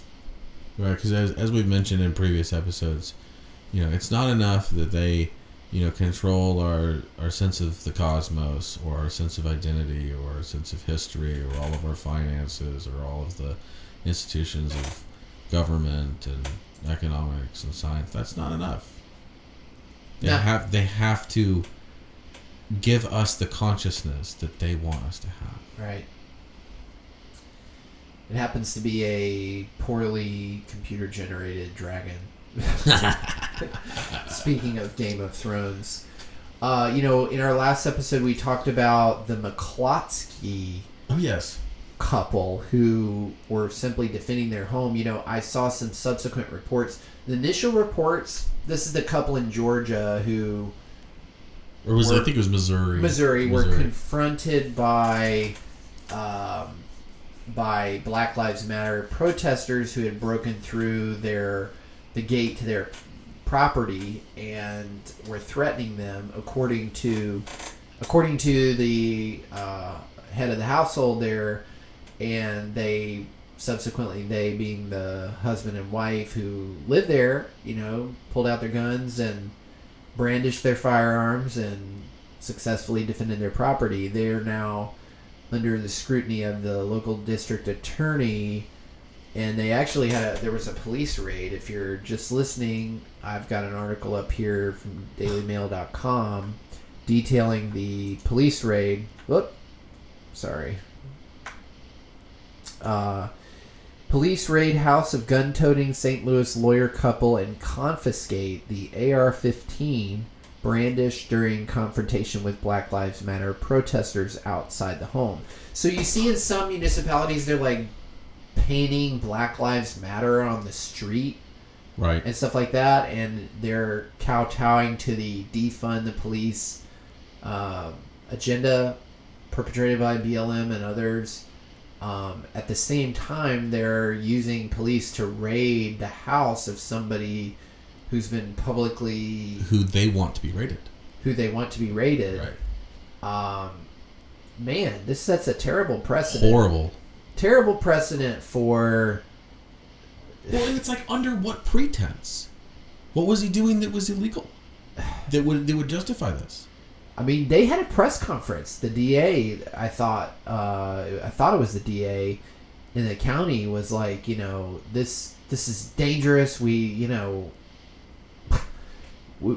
to take action. We can't let this sort of violence take place. And it's like there was no violence as a result of the constitutionally authorized brandishing of a firearm under immediate threat. I mean, this guy was saying on CNN that they were saying they were going to burn his house down and which rooms they were gonna get rid of him and his family, and which rooms they were going to live in. What kind of robot do you have to be as a police officer to actually raid this guy? I mean, and it's like no charges were filed. No charges have been filed against the pair. Wow. So they just threw executive fiat. What was it? Was it the county? Was it the... I mean, who authorized this? Police executed a search warrant. Under what pretense? A search turned up the AR-15. Okay. Well, again, what was the warrant? What did the warrant describe the AR, but like you said, under what pretense? They took my AR. So it's almost like another paper tiger, like a show of force. Like, hey, sure. we're this is who's in charge here, because no doubt this guy has another gun somewhere. Right. They clearly didn't take all of his guns. They didn't completely disarm him. They just took that AR. Yeah, but it's like it's almost effigetic at that point. Right. It's like, oh yeah, we're going to take just this one right now. It's a PR thing. And it's kind of a PR thing because, he looked good to many people who are rightfully concerned about their property. And, Chris Cuomo was saying in the last episode when we played the clip, oh, do you like to be the face of the anti-BLM movement, or, what white supremacy or whatever he was trying to infer. I think it's really anybody who would stand up for their family and their property sees what he did, and they're like, right on, dude. And that seems to me like why they would raid. Mm-hmm. Why they would do the raid is to, put a temper to that.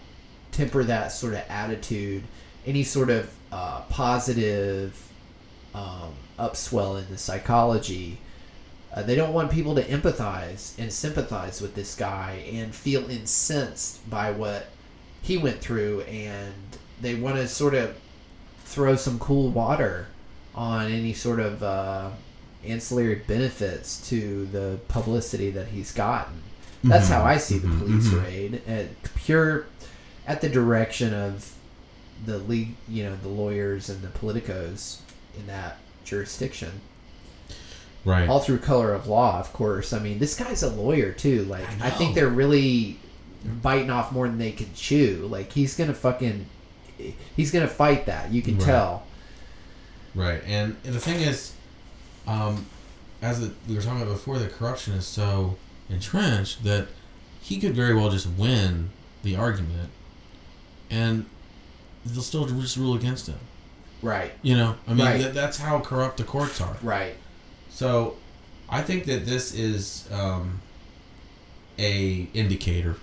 It's a sort of signal of canary in the coal mine. It's a canary in the coal mine here, because what this basically sets up as a precedent is, if we don't like your gun use on a optics or political level, or if you're part of a demographic that we don't want armed in general, then we're just going to use executive color of law admiralty force to take whatever we deem we don't want you to have. I mean, they have to pick their battles, though. A little bit. Like, because they really don't have the police in line. They don't have the personnel to actually do this to everybody. They have to make it a psychological war, and that's why they are, using this guy as an example to try and temper the situation. Because if they really start, no-knock raiding everybody who has a gun, which they have, profiled with the NSA to not want to have, it's going to very quickly become a shooting war. The word will get around unless they do the internet kill switch, which some people are proselytizing is going to happen. Possible. I don't think it's impossible at all. It's been developed. Right. But that's neither here nor there. My point was they can't do that all at once. They have to get, they do have to get, almost in a metaphysical sense, people's consent. That's why a more insidious sort of gun control is like the whole buyback program. I think that's the route. So like they'll starve us out by, exactly. Disrupting the supply chain with all this cervezavirus nonsense. Then when people are desperate, hey, sell us your guns. We'll give you food credit at Amazon Foods or whatever the fuck it is at that point. And you'll get a lot of compliance, but you're still going to have millions of people who are like, no thank you. If you come to my door, it's going to be on. And that's when I think they're going to send the drones. Exactly. You know what I mean? They have the wall penetrating, super high altitude, metal detecting stuff. And I think the real revolution, not the counterfeit color revolutionary stuff, but the real revolution has to be a consciousness revolution of appealing to the highest self and sense of dignity, way higher than anything relegated to the realm of left-right politics or identity, liberty, dialectics. It has to be even deeper. Right. Even broader. Yeah. And I think we're part of the way there. I am optimistic about it on a collective level. However, there's so much distortion and flack for having that kind of consciousness in the counterfeit consumer matrix culture that Hollywood and all of these parasitic corporations have created. That, ultimately the goal is for people to basically just have an acquiescent, quasi-suicidal sort of sheepish consciousness that they can manipulate and turned into their little Frankenstein or their little Golem that they can just entertain themselves with indefinitely, because it's on such a gamed level that they've already insulated themselves with so many different layers of just protection, legally, economically. You're talking what about have you. the controllers, the very Yeah. smallest of minorities Yeah, precisely. in the world who do engineer these things. You know, speaking of engineering, look what's happening with the public education system.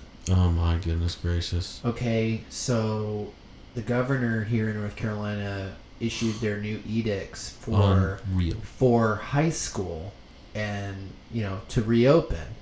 And we're talking about COVID testing, mandatory health screening for your children. Contact tracing when cases arise, which are inevitable, people. They're inevitable. It's a Stasi intrusion built within a pseudoscientific husk. And Okay. they have already eliminated the welfare system known as public schools and gotten people conditioned to what they call remote learning. Oof. And this is more Masonic language. They've there. been building this infrastructure for a while, giving kids Chromebooks, Google Chromebooks, right, and get them accustomed to video conferences and stuff like that. Not that it's inherently nefarious technology, but we're talking about the public school system here, right, which is a globalized appendage of the United Nations Agenda 21 policy and New World Order crap. I mean, that's the simplest way I can put it. But your property taxes aren't going down, even though all that overhead of the facilities is essentially a non-issue anymore. You know, like all these buildings, what are they being maintained for? Kids who aren't going to be in them? And so I'm still supposed to pay, you know, all this property tax for Zoom meetings, which is how our kids are supposed to learn now, is over Zoom meetings. And I've heard of some of these Zoom classes, and in some cases it's just kids like being kids they don't even really perceive that they're on camera. You know what I mean? Like, they're not there yet. Right. It's just hardcore chaos. Surveillance as well. And it's hardcore surveillance. You're going to set up the infrastructure for cameras in the house. And screens and smart TVs. And all of that. Oh, it's just barbaric. But they're gonna tease the desperate parents who, you know, with we're gonna reopen, but you know there's gonna be plexiglass between each seat on the bus, and I'm making that up. I mean, but I wouldn't be surprised at the same time if that was the case, because I know at the Museum of Life and Science they are putting plexiglass dividers on the train ride. Wow. Okay, and it truly is anti-social distance. Oh yeah, it's anti-civilization, psychological traumatization, normalization of hypochondria and germophobia and hypermaterialistic fear mechanisms. Yeah, you know, the hypochondria is on a totally different level. Look, if I'm sick, I don't want to be around anybody anyways. You know, and I don't go out of my way to be around people. When you're sick, everybody stays home. You don't want to go anywhere when you're sick. But this obsession over cervezavirus as being like the bubonic plague, which did have an outbreak, by the way, in I forget if it was Kyrgyzstan or somewhere over in Eastern Europe recently. Despite that, I mean, the point was, it's not this. Where are the bodies? The bodies are dropping. You know, I would expect that to be the case for such a drastic response. And it was funny. Joe Rogan had Peter Schiff on the other day, and became the Peter Schiff show. You know, he just goes on these jags and just can't interrupt him at all. And I agree with a lot of what he has to say. He was remarking on the economic impact of what we've done in response to cervezavirus and comparing that to World War II. And he said we did the exact opposite of, as far as a sacrifice. In World War II, the sacrifice was you produce more. Right. You give up material, you know, for the effort. You produce more. You sustain yourself to fund this effort. People also had savings, right, and were able to sustain themselves at that time. Right. And Joe Rogan is like, but this is unprecedented. Even in my lifetime, you know, we've never seen anything like this pandemic. And he's like, but let me tell you, World War II was more dangerous than cervezavirus. I mean, having a world war is a worse outcome. Right. You look at the casualties of that, which were totally preventable. Right. Versus, at least the supposed symptoms are treatable. Right. You know, and beatable by like 90-something-year-olds in some cases. Absolutely. So Peter's, his point there was very salient, I thought.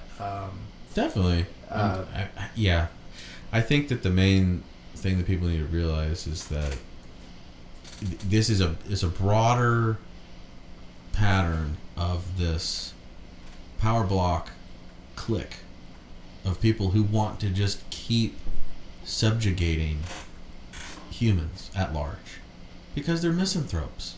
They hate themselves. Look at what's happened to travel. Right. To travel international. We were already talking. Unreal. Before cervezavirus hit this year, we were talking about how the state roads are state roads. Mm-hmm. They're, straight lines essentially, and we don't really venture on the plane.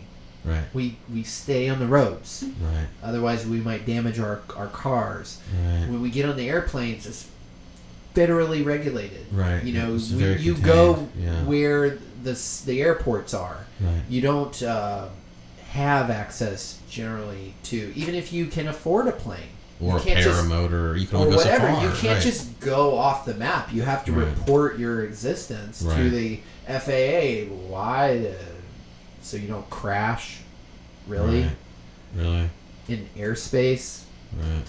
Well, I'm not a pilot. I guess I'm not. I don't have a white coat. I can't speak to. But there's a lot of space up there. I'm sure people will figure it out. Yeah, well, they don't. They want to keep us like ants, like on an ant colony, on the ground, buzzing about predictably. Only in 3 dimensions. Right, only in 3 dimensions, caught up in all these distractions and idle pursuits and unnecessary drama, and it's endemic to what's happened to our society. So there's this kind of linguistic thing that you can do with a lot of this Masonic language is they're usually pointing to something that is of deeper consideration, but they're ultimately representing their terminology in this very sort of deceptive way. Yeah. And you see it with all the stuff, all the terminology, essential, non-essential, social distancing, now this new one, remote learning. I mean, that's another one. It's clearly, it's like, learning implies some sort of intimate connection to something that's immediately in your environment. But because of the screenification of consciousness and the transhumanist movement, they've put this kind of, I would call it a sort of preliminary mark of the beast. Let me tell you. So, in a corporate, especially in the IT world, in the software sales and marketing world, it's all digital. Right. That is the mandate. And there's various competing technologies for the most the best digital experience.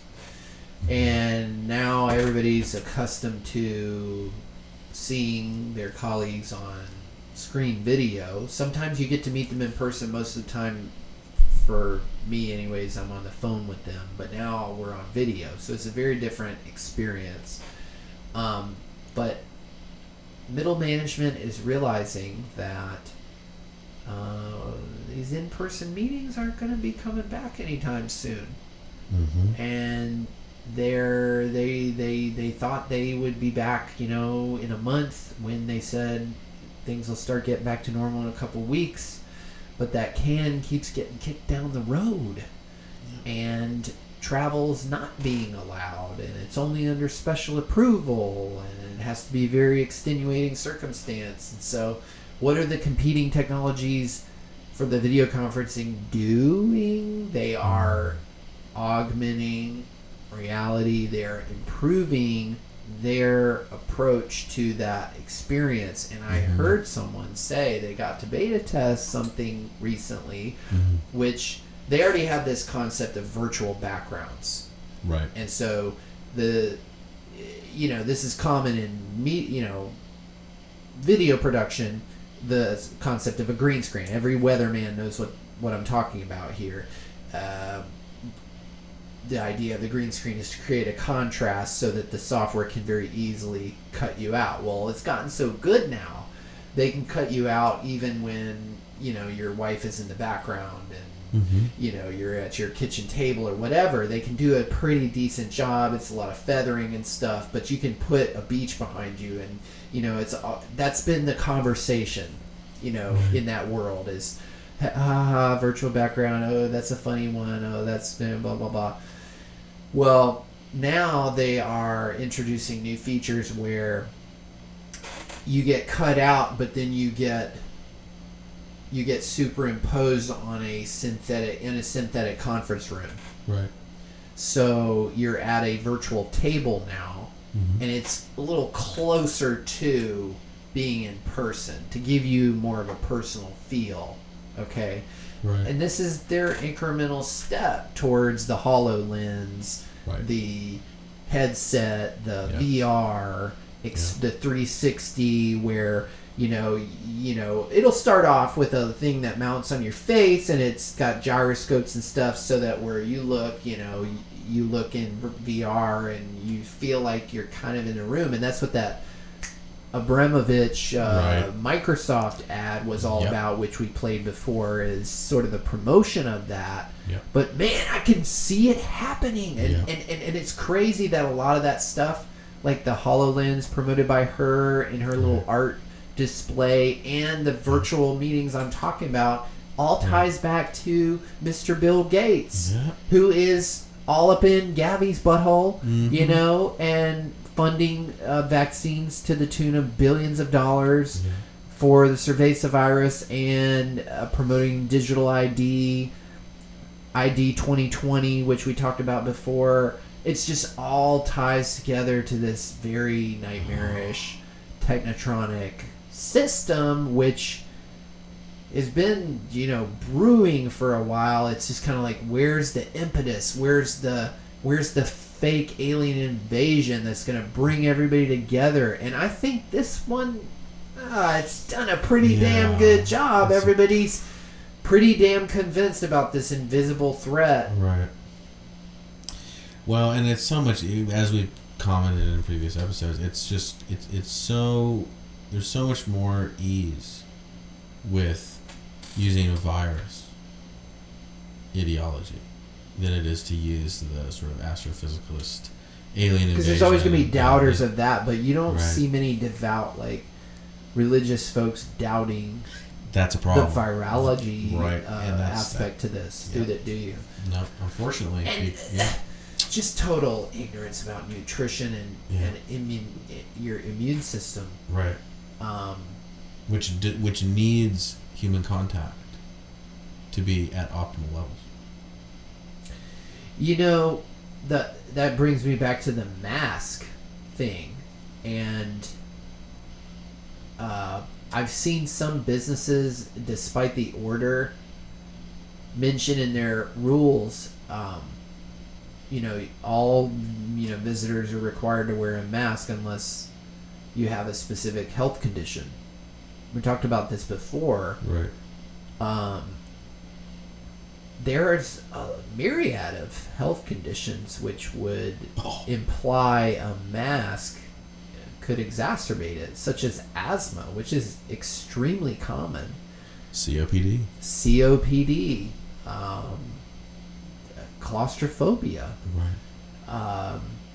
Post-traumatic stress disorder. And what's amazing is you are not required to disclose your health state to anyone. Anyone except your doctor.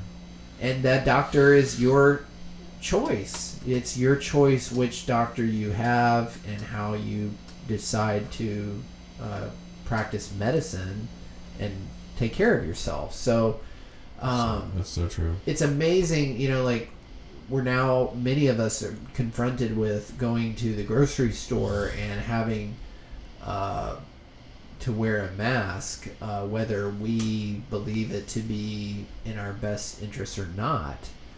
I really think this is kind of the red line in a way. It's definitely vaccine training. Yeah. I feel that for sure. It's compliance training. And it's unfortunate it's sort of come to this. Also at the same time, I don't want to complain about having to wear a mask. Is that really the battlefield that we're on? Isn't there something more drastic we could do than fight? But I don't go that many places. Yeah. I work from home. I take care of my family at home, and when I need to buy some food, I go to the grocery store. And right. At a certain point, if there's enough resistance, I really feel like we're gonna have TSA at the grocery store. Because these businesses, the few monoliths who are left to comply with all the onerous regulations and new plexiglass installations and whatnot, at a certain point they're gonna be like, you know what, we don't have the staff who are willing to enforce this. Can't the government sort of help with that? And I really feel like with TSA, it's been postulated before that they would eventually arrive at stadiums and other big group gatherings. I think that seems more likely than ever now. Just the way that they're tightening down on mass gatherings.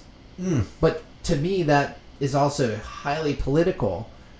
Sure. That they all of a sudden, as if the number of people is directly correlated to the likelihood of spread.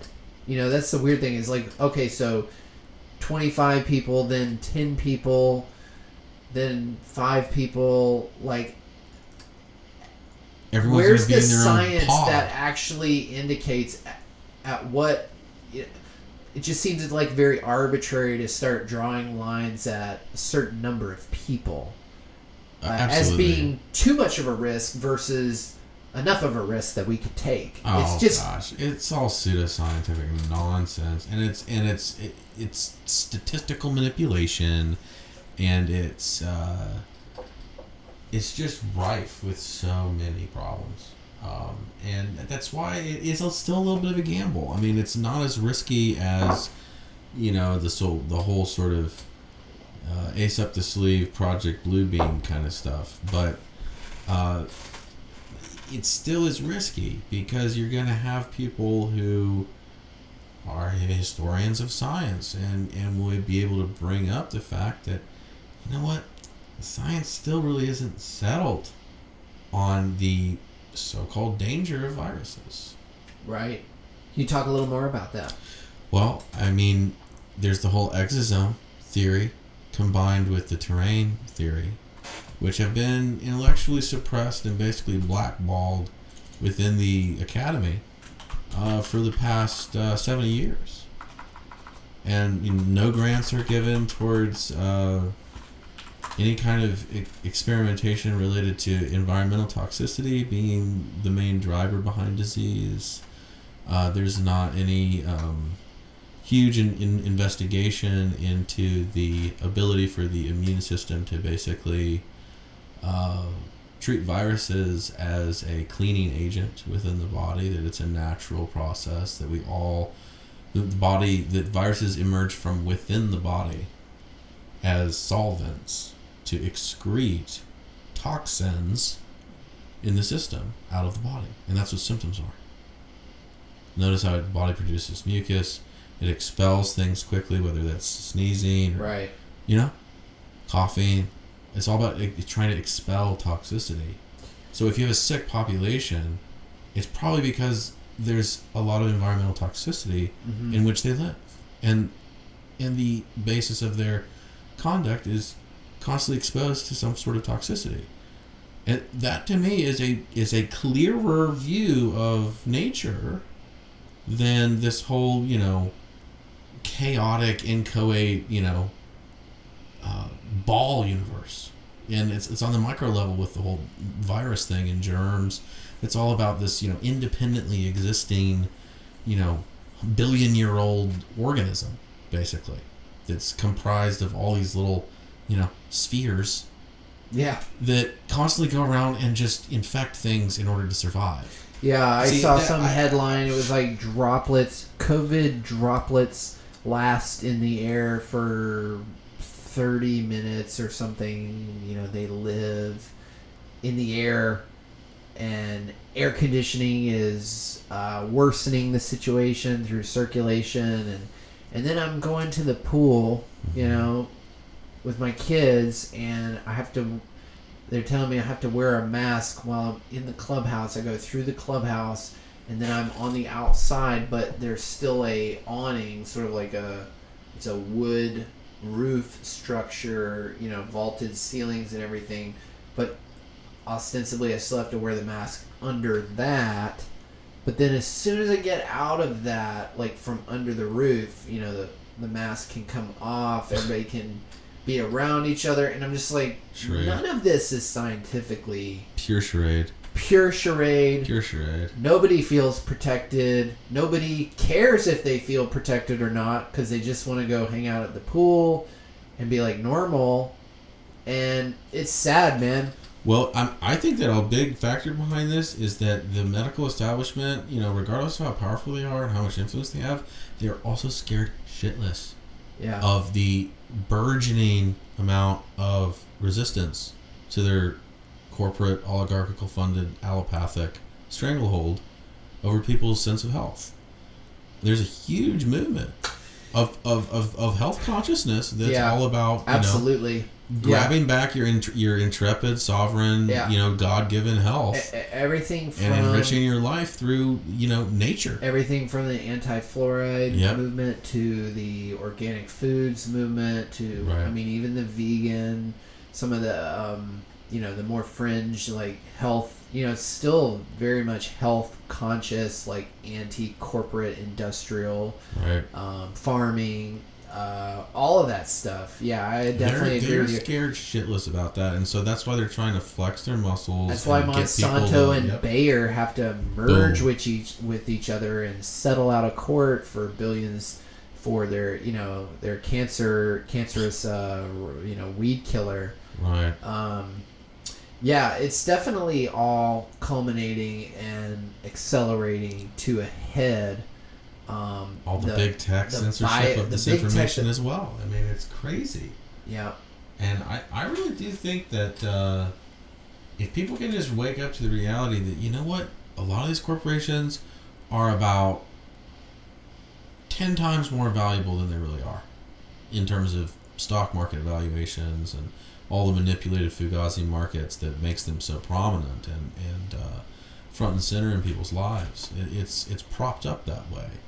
Because, people's user security and their sense of privacy has been completely destroyed to a great extent by these tech firms. What makes that a valuable company?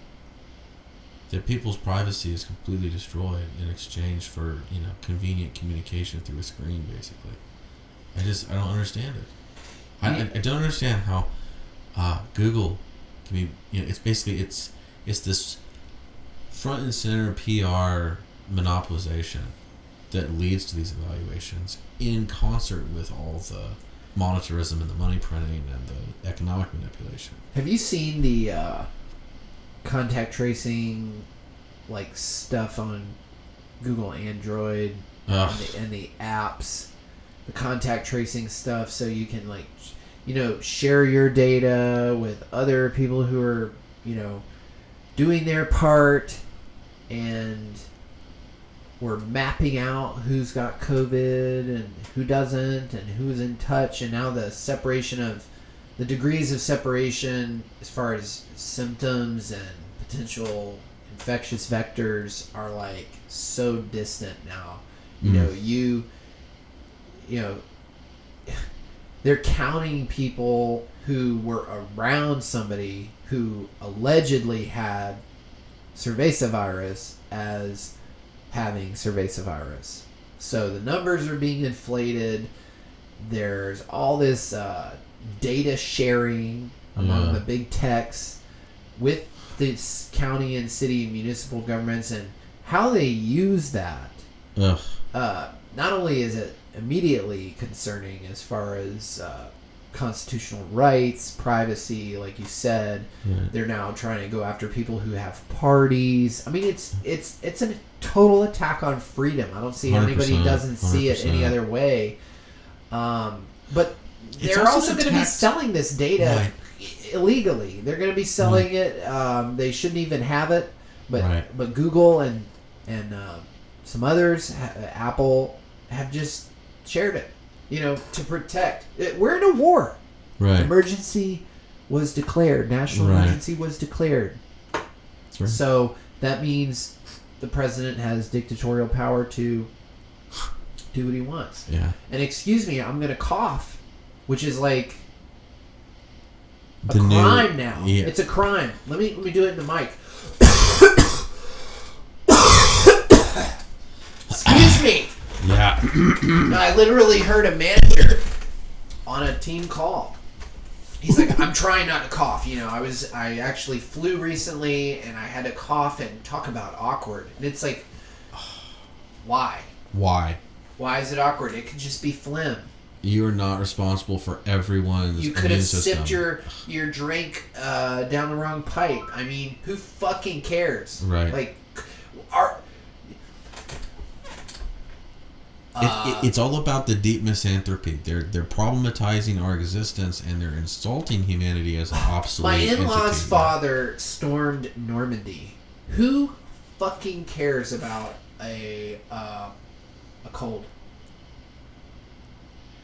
Perhaps a bioweapon that is a precursor to another bioweapon, delivered by vaccine, perhaps. Mm-hmm. But, you know, I'm just like, did you see that whistleblower from China who allegedly, you know, is sounding the alarm on China's cover-up of the coronavirus, this and that?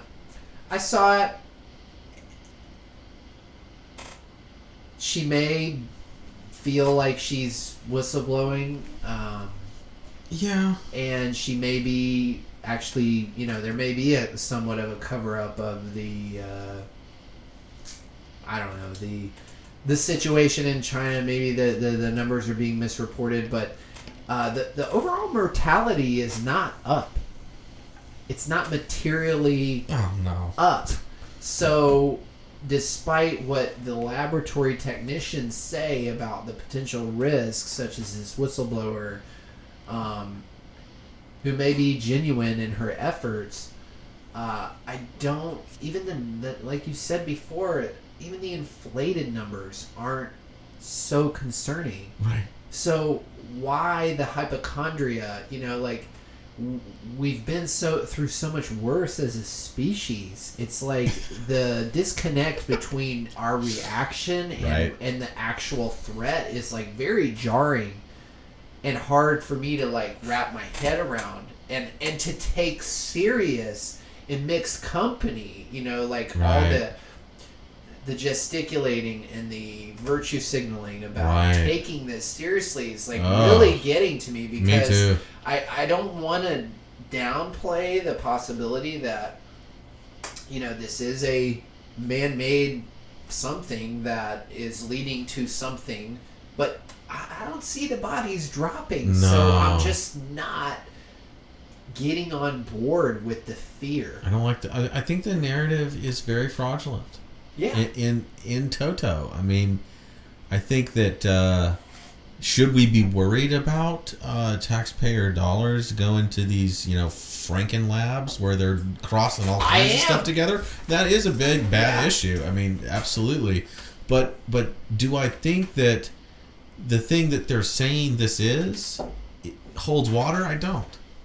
Right. I think it's a little bit of a both and situation here. On the one hand, maybe they very well did release something, but at this point, that's gaining, or that's kind of losing its significance, I would say. And what's becoming more significant is just the pretext that is being run with, and the fear mongering that has resorted from this viral putsch. I mean, it's really, it's jarring, as I think you just said. It's really, it's a hack. It's a form of hacking human consciousness and trying to short circuit our instincts as sovereign individuals. Yeah, the city of Durham posted a new order, an amendment to their order about stay-at-home order, stay safer at home or whatever. I found it interesting. They said, people frequenting a business must wear a clean mask. They mentioned clean, and I'm like, so we went from not wearing a mask to wearing a mask, but any mask will do, a bandana, whatever, even though that doesn't really protect you against anything. To now it's a clean mask. Well, again, who's gonna inspect? God. How are you gonna? Y'all can't even run a DMV. Y'all can't even run a DMV. How do you expect to police that while you're also promoting defunding of police? It's such a schizophrenia. This is what's really bothering me. Mm-hmm. And it's just kind of like I just sit back and just like watch. Mm-hmm. And I hate to be like that, like a spectator, but it's almost like it's already, I don't know, it's like already happened. Right. Well, I think that it is a kind of occult psychological abuse agenda. They are trying to break people's will. Yeah. They're trying to break people's will incrementally. Yeah. And that is done especially well when you have a mockingbird media that just regurgitates the same decrees from on high and the same color of law crap that passes for acceptable science and law. Even the supposed oppositional side of the media, Fox News, buys into social distancing and mask wearing and it's a threat and so on and so forth, further perpetuating the right-left paradigm. But speaking of that, the symbology of the mask, we brought this up last time, I really do think that the mask, and for listeners, I've got a meme up that we created on our Instagram of some sheep wearing their medical masks. I really do think it's almost symbolic of, number one, that they want you to cover your mouth, shut your mouth. The censorship is so in parallel to the cervezavirus putsch. Right. You see the CDC advertisements everywhere, on every link that even has an ancillary association with cervezavirus, they interject their COVID warnings and click here for more info about how to protect yourself and blah, blah, blah. But talk about an easy way, the mask situation, to single out those who don't consent to the government. Right. You know, because that's, to me, is like the linchpin of all this is your consent. And if you agree to go along, you know, you kind of get what you deserve. And they depend on your consent. They have to engineer it. Mm-hmm. That's how much they depend on it, because we do live in a free will universe. And I think metaphysically there's only so much they can do to, like, force you to do something. Right. They have to kind of convince you to convince yourself. Right. To do that, to comply. And the mask is like a flag almost. Like, hey, here's my white flag. I've capitulated. Exactly. You know what I mean? I'm a sheep. And hey, I've been in a store, just in all transparency, and I've worn a mask. Okay, right. So I'm not on some high horse or anything. Right. I haven't like refused it, but this is what everybody's confronted with right now. And I do think it's important to people like, oh, I don't know how to resist. I don't know, everybody. Do I go stand in the middle of the street and get hit by a car? And have you seen those people dancing, doing the to the left, to the left, to the right, to the right, and then they get hit by a car? Okay, so what are you going to change doing that? What are you going to change blocking traffic on a thoroughfare? Like, not shit. Okay, well, you might say, what are you doing posting memes on Instagram? Okay, fair point, but like, how do we resist? Mm-hmm. I was talking to Orthogonal about this mask thing, and he didn't think protesting to the the grocery bagger who refused to ring you up for not wearing a mask because they're just trying to do their job and make ends meet. And I'm like, but it's kind of where the rubber meets the road. I mean, I don't go, like I said before, I don't go many places. Right. I go to buy my groceries, and I'm being told to do something, possibly against my own best interests. Of course. That is literally the case, whether it's a health best interest or freedom best interest. It's against my best interest. Right. And I've made that decision. So, it's like, well, you shouldn't get mad at the TSA agents. They're just doing their job. Exactly. And it's like, but talking to my pedo-connected legislator, it's not going to get me anywhere either. So, like, I have to deal with what's actually happening to me on a day-to-day. And if there's a fucking TSA agent at my grocery store all of a sudden trying to check my temperature with a gun-shaped thermometer, right? And, it's just a slippery slope. And if you don't believe in the slippery slope, well, you're probably not my friend. So, I don't know. I'm just well, right, because it's like the terminology also behind that, of slippery slope, is also a little bit misleading, because it's actually related to acceleration.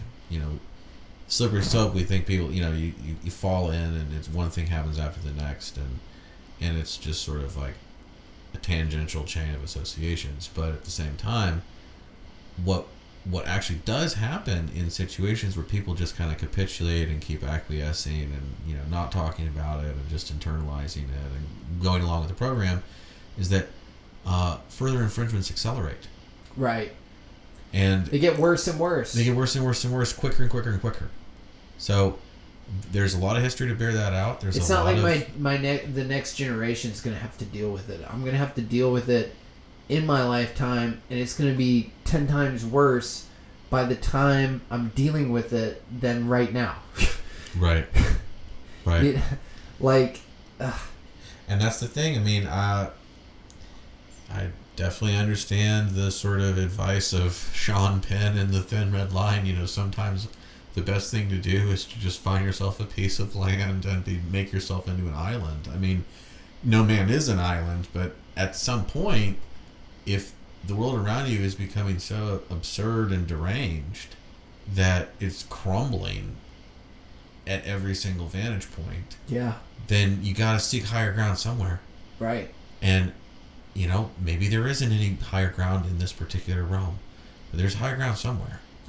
And so it's the higher ground appeal to moral dignity that really has to be emphasized, I think, on a sort of velvet revolution, cultural revolutionary level. And that's what I hope ZNN can be. If distant geographically, close intellectually, right, and our own island where like minds can come together and proceed by inquiry. I've thought a lot about our mission, our sort of, trajectory. I like proceeding by inquiry. I think that is yielding, for our intellectual benefit. But I also really like the aspect of speculation. Mm-hmm. I think that is healthy. Sure. And this whole Wayfair situation seems very highly speculative, but at the same time yielding. It is yielding. It remains to be seen what is ultimately behind all this. Mm-hmm. I think we, in our gesticulations and in our speculation, will be validated. Will be validated in due time, because there is an element of discernment that's involved with connecting these dots, and for those who have ears to hear and eyes to see, it will make sense. There's a saying, I don't know who said it, but I've often thought of it as sometimes in social situations, it gets kind of awkward being of this mind, but it's like if you're one step ahead of the crowd, you're crazy. If you're 2 steps ahead of the crowd, you're genius. Mm-hmm. And I think orthogonal said, if you're 3 steps ahead, are you God? But it's true, like, when you're ahead of the curve, that's what gets you labeled crazy, and it's tough to sort of go through that fire and be confident in your knowing about something, even if you aren't able to convince somebody.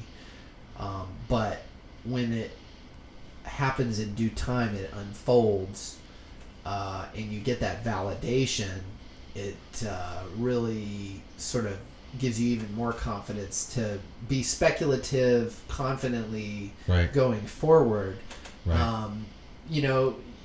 Comfortable being wrong sometimes, but going with your gut and what feels right. And so, after a certain number of dots that corroborate, just go with it. I can't go to Wayfair's warehouse and inspect it. I don't know John Podesta, but I know something is fucking weird about those emails. And I know that Dennis Hastert was convicted guilty of, basically raping a kid in the field house, so something's going on here, and I'm going to continue to talk about it and think about it and try to protect my own. In the midst of that. In the midst of it. And the thing is, just giving them a kind of a dose of their own medicine, because one of the things that is very prominent is the Bernaysian inspired big lie propaganda, just constantly saying the lies all the time. So the response to that is just say the truth all the time, and to have it be more decentralized and more replete than any of the major organs that are broadcasting the lies. And I think that they are on the losing trend of that. They sure, there's 6 mega corporations that control 95% of what you see in broadcast, print, and news media. Sure. However, if you look at the subscriber count of combined accounts worldwide that don't agree with mainstream media, it destroys all the ratings. They're still like running on the fumes of the gas which was poured on the fire after 2008. They got a bunch of TARP money, taxpayer fucking printed money, and they are a husk of what they were. CNN, MSNBC, they are very much waning. It's very sad to see people still entranced by their propaganda because it's so base, so low grade shit. And even the stuff that's supposed to be like intellectual, like NPR, it's just a joke. Anyone with IQ above a warm summer day should be able to decipher the ridiculous slant.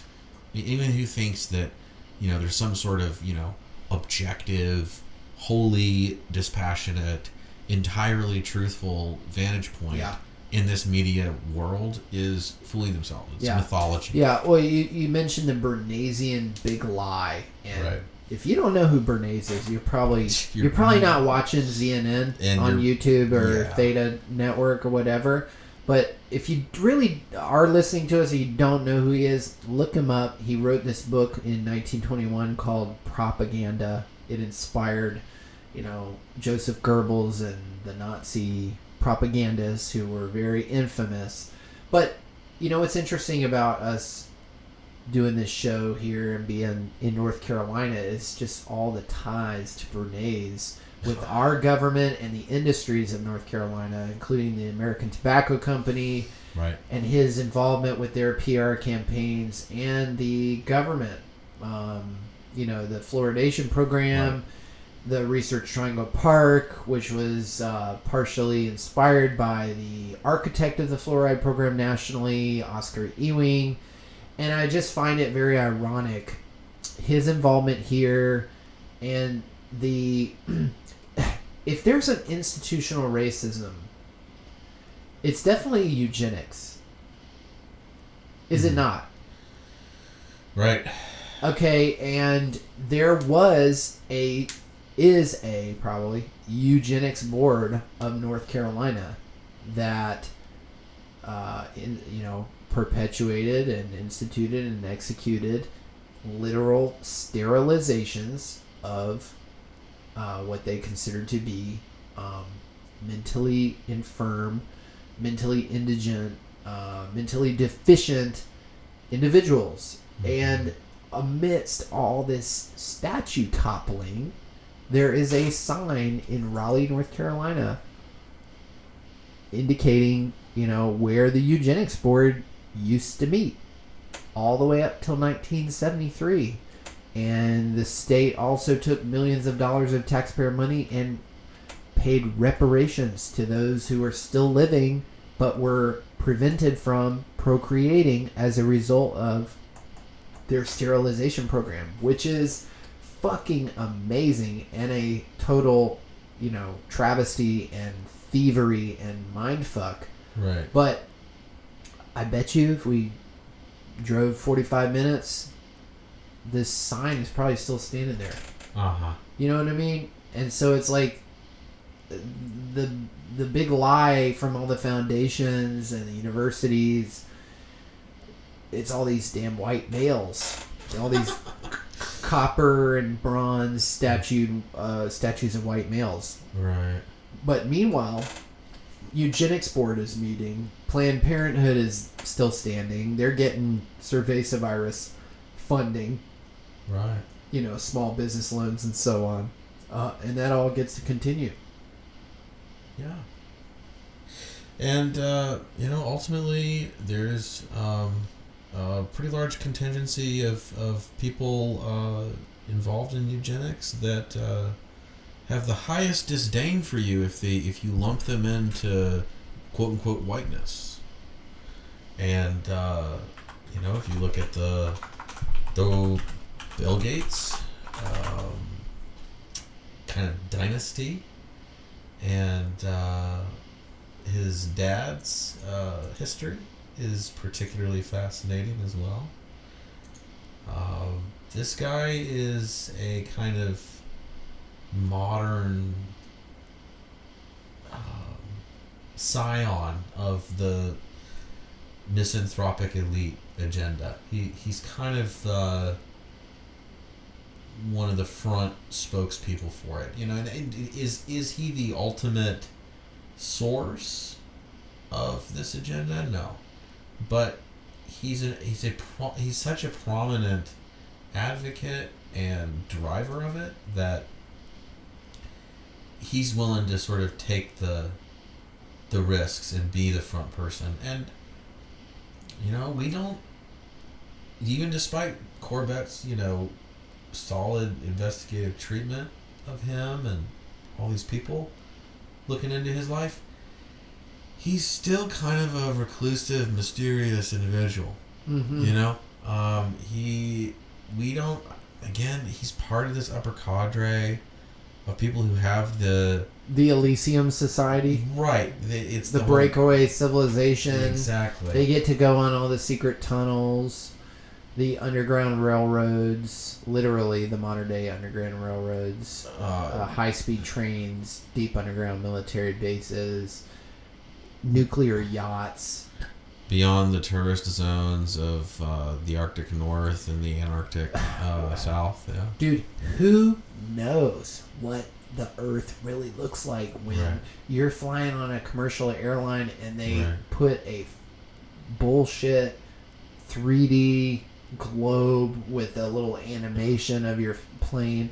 Like, the cartographic censorship, like you said before, it's unbelievable. You're going to get more detail out of a fucking video game than you're able to get traveling these days by yourself if you wanted to map out the world. And yeah, I definitely think he's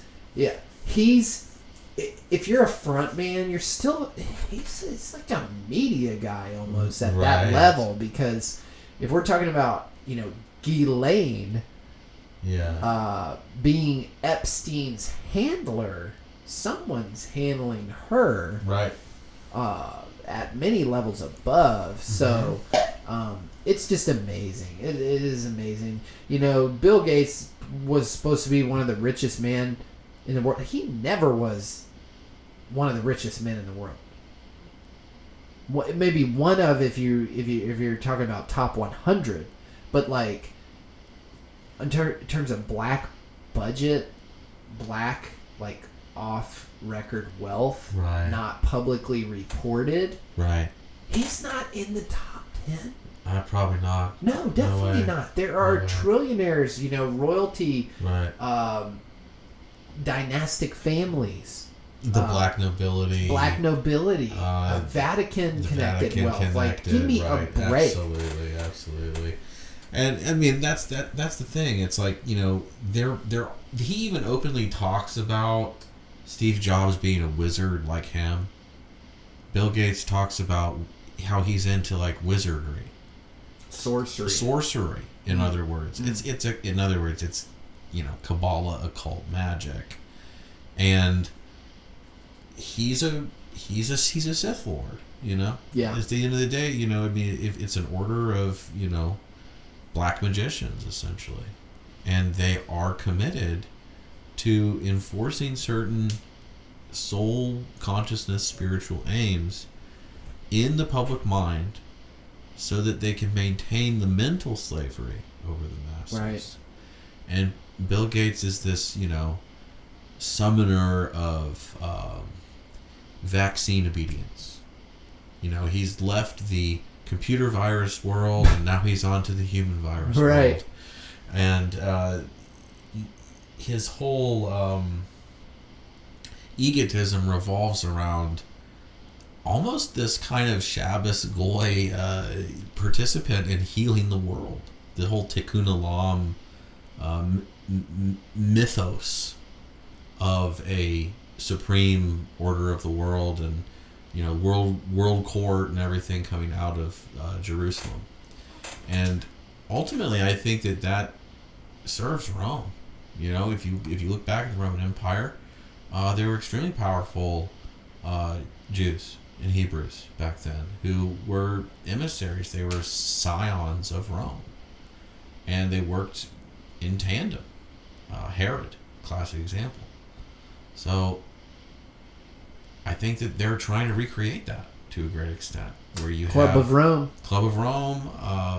the whole sort of quote unquote globalist, which is really, includes globism or, heliocentrism, which is a manufactured Jesuitical cosmology to a great extent. And they combine that with the sort of Masonic, misanthropic inspired Darwinian, evolutionary materialist kind of vantage point. And it's the Ahrimanic deception. Ahriman being the ancient Zoroastrian god of lies and deceit. So I think that until people see the worship structure that the elite are constantly participating in as a way of consolidating their sense of supremacy and their sense of superiority over the world, they're going to just continue to be able to pull off all these psyops all the time. Yeah. I think that there really has to be this, abandonment of this kind of, naive realism that just dismisses anything that smacks of unseen world manipulation. Right. Because it's going on. It is happening. And I think that the myopia and the frame of reference with which people have been conditioned through these narratives that I mentioned before, it's successfully evinced people's ability to think of themselves as a higher being. And that's where people like Bill Gates are there to just keep enforcing this worldview of, we're just like on spaceship Earth. We're all a big colony, and we have to make sacrifices together. And if that means getting a universal injection campaign worldwide that enriches me to the hundreds of billions of dollars additionally, then I've done my job. And he's so blasé about it at this point. It's amazing how the left will defend capitalism when it is convenient to one of their idols. Right. So, hey, it's his money. Why can't he, earn a buck providing this great service? And it's like, well, you probably thought he was an asshole when he got hit with the antitrust, but because you've been conditioned to believe in vaccines, you're in a position of defending this guy. But you're 100% right. It's a total, it's a total mind game, and it'll be interesting to see. I'm really fearful because the inevitability of the vaccine and the willingness to line up for these COVID tests sort of is a leading indicator of who will be lining up to get these vaccines. And then you have an army of people who possibly have been injured by the vaccines who will feel even more incensed when you are not. And it's just like with the masks. Like, if vaccines work, why do you care if I'm vaccinated or not? If you think masks work at protecting you from me, why do you care if I'm not wearing a mask? Right. Well, you don't really know anything about it. You just believe what you've been told by, I guess, your governor or your mayor. And that's the most amazing leap of faith that I've witnessed in this whole cervezavirus thing is people went from saying, I get to choose my doctor and my body, my choice. My body, my choice to, we got to make this sacrifice for the betterment of all humanity. And the governor, the mayor knows best for me when you wouldn't have necessarily agreed with that, 3 weeks ago. Right. So, but because of the shock and awe, media bombardment. The media bombardment is a perfect way to put it. It's media bombardment, and it's myopic. They only present one side of what they want people to hear. Yeah. And they just tar and feather the opposition fallaciously, insulting people's intelligence, not allowing them to speak through massive censorship efforts, and then expect people to just be like, ho hum, that's just a normal operating procedure. We can't allow disinformation to spread. Right. Everything the government says and Google says is completely true. Yep. And Snopes. And Snopes, of course. Snopes. Yes, Snopes is like, the Oracle at Delphi. Anything Snopes says is absolutely factual, 100%. Yeah. There's no bias. It's like, man, they've to an extent a lot of this like discussion of the dark sort of left-hand path, the black nobility. There's a certain kind of just like the cartoonish, of course, like representation of the Sith in Star Wars. They still have power, they still can exert great, damage. Right. And so in the same sense, these occult brotherhoods and these mass egregores that they maintain and the ritualism that's everywhere that they've ensconced in everyday media and entertainment and education and publication and, list goes on, there's a certain kind of science to it. There's Definitely. a certain kind of deep cunning, which is what I would call it. I wouldn't call it wisdom. I wouldn't even call it intelligence. It's just because it's intelligent foolishness. Because all they're doing is they're just destroying their ability to connect with people on a higher level. They're reducing. It's like a Joker personality. It is. It's a Joker personality. It's this Lokian, destructive. Blow up. Just cause chaos and mayhem, but do it in an insidious way.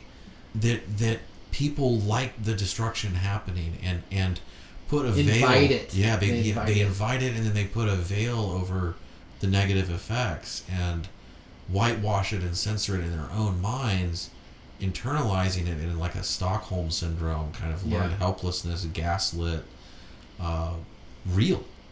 That's like it, and then it becomes a creed. It's like an ethos that you have to like psychologically, emotionally capitulate, and this is a sign of your compassion. If as long as you're doing all the things that, as long as you have the melanin in your skin, and melanin if you don't, equals compassion. Melanin equals compassion, and if you don't have the melanin, you better wish you were born with some melanin, or you're gonna get your ass beat. Right. You want to. You need that soul. Right.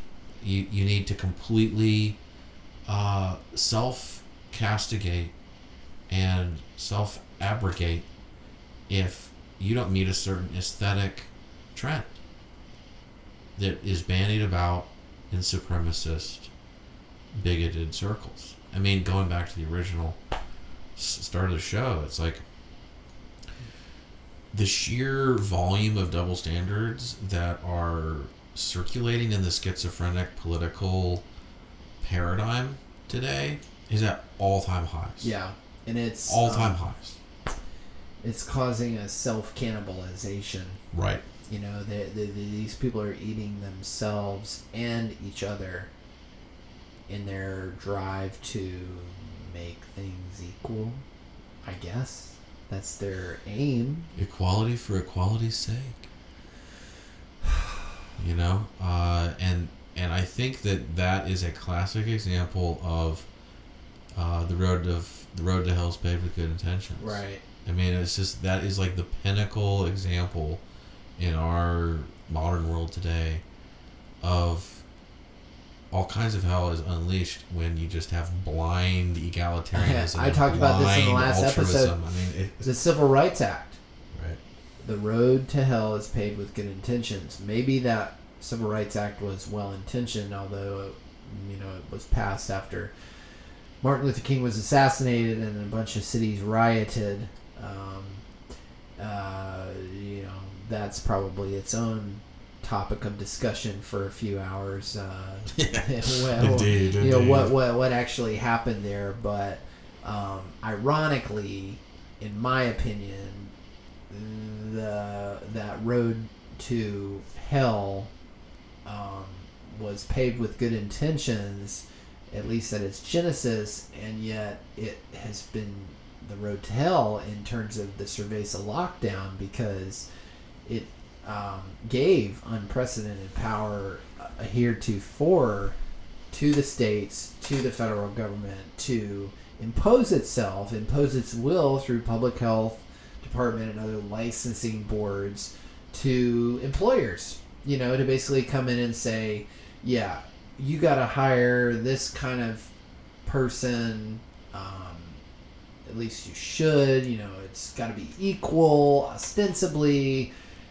You also got to conform to all these health codes when you're at a certain size and you're in a certain industry, and you got to provide the IRS with all these identifying codes, and you got to pay your taxes. It just goes on and on and on and on.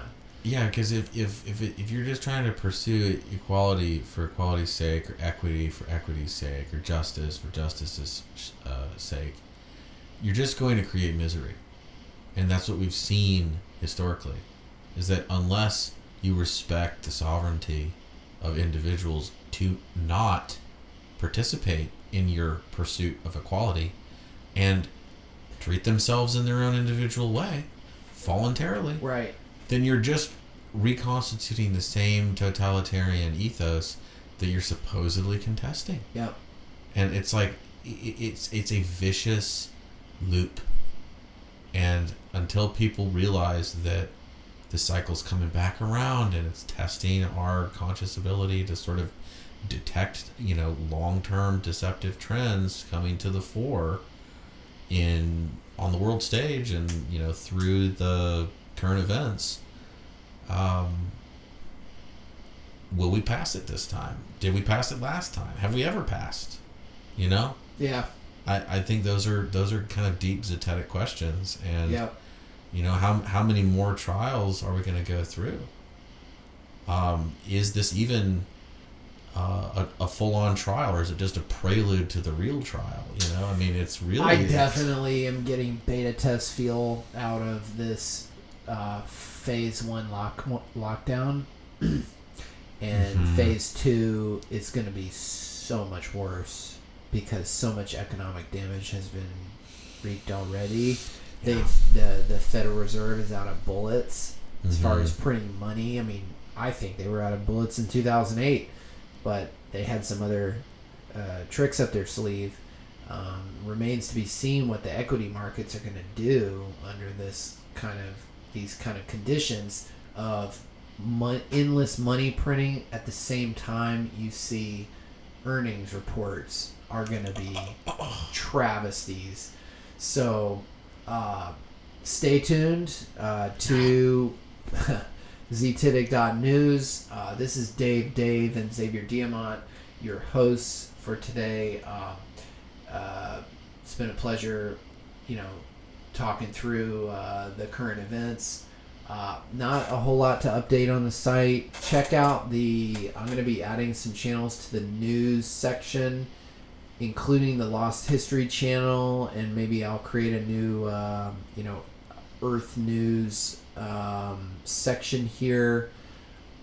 Also, the Theta Network, their hackathon is ending, coming up in August. I'm hoping to see some new products out of them that will allow us to more easily deliver content on our website. Also tracking their partnerships and their price action. Very worth tracking yourself. You can check our ticker here on the site. I'm sure Xavier's going to come out with an article here shortly. Definitely. And I've got some other... I'm going to start doing some... I got some hidden cameras, some body cameras. Awesome. It looks like a pin. So I tested that out recently at the pool. I'm going to start wearing it to the grocery store, and I'm going to see what it's like to not wear a mask in this new situation we're in, and I'll try to capture that and Brilliant. and post it on the site. So look out for that on Zetetic.News. If you're not already subscribed, please subscribe to the podcast. Check us out on YouTube while we're still there. Subscribe and share. Also Instagram, Zetetic_news_network. Check us out. We're posting not daily memes, but maybe weekly. Yeah. We'll post and try to network with other channels as well. We are trying to line up some cool interviews. Yeah. I'm in touch with Bix Weir. He's interested in coming on the show. I'm going to work on that. Also some Instagram personalities such as MKP Kid. True TV. True TV. And of course, we still need to get back up with the Morgile. Right. Because we've had some audio issues with our last get-togethers. I'm going to work on that. And anybody else who's interested in coming on the show, we'd love to have you. What was the one we played today? Saruchi? Or Memory Hold. Yeah, Memory Hold. And Odd TV. Shout out to you guys. But anyways, that's it for us. Peace out till next time. This has been a fun Zetetic.News cast, episode 11. Awesome. Cheers. Signing off.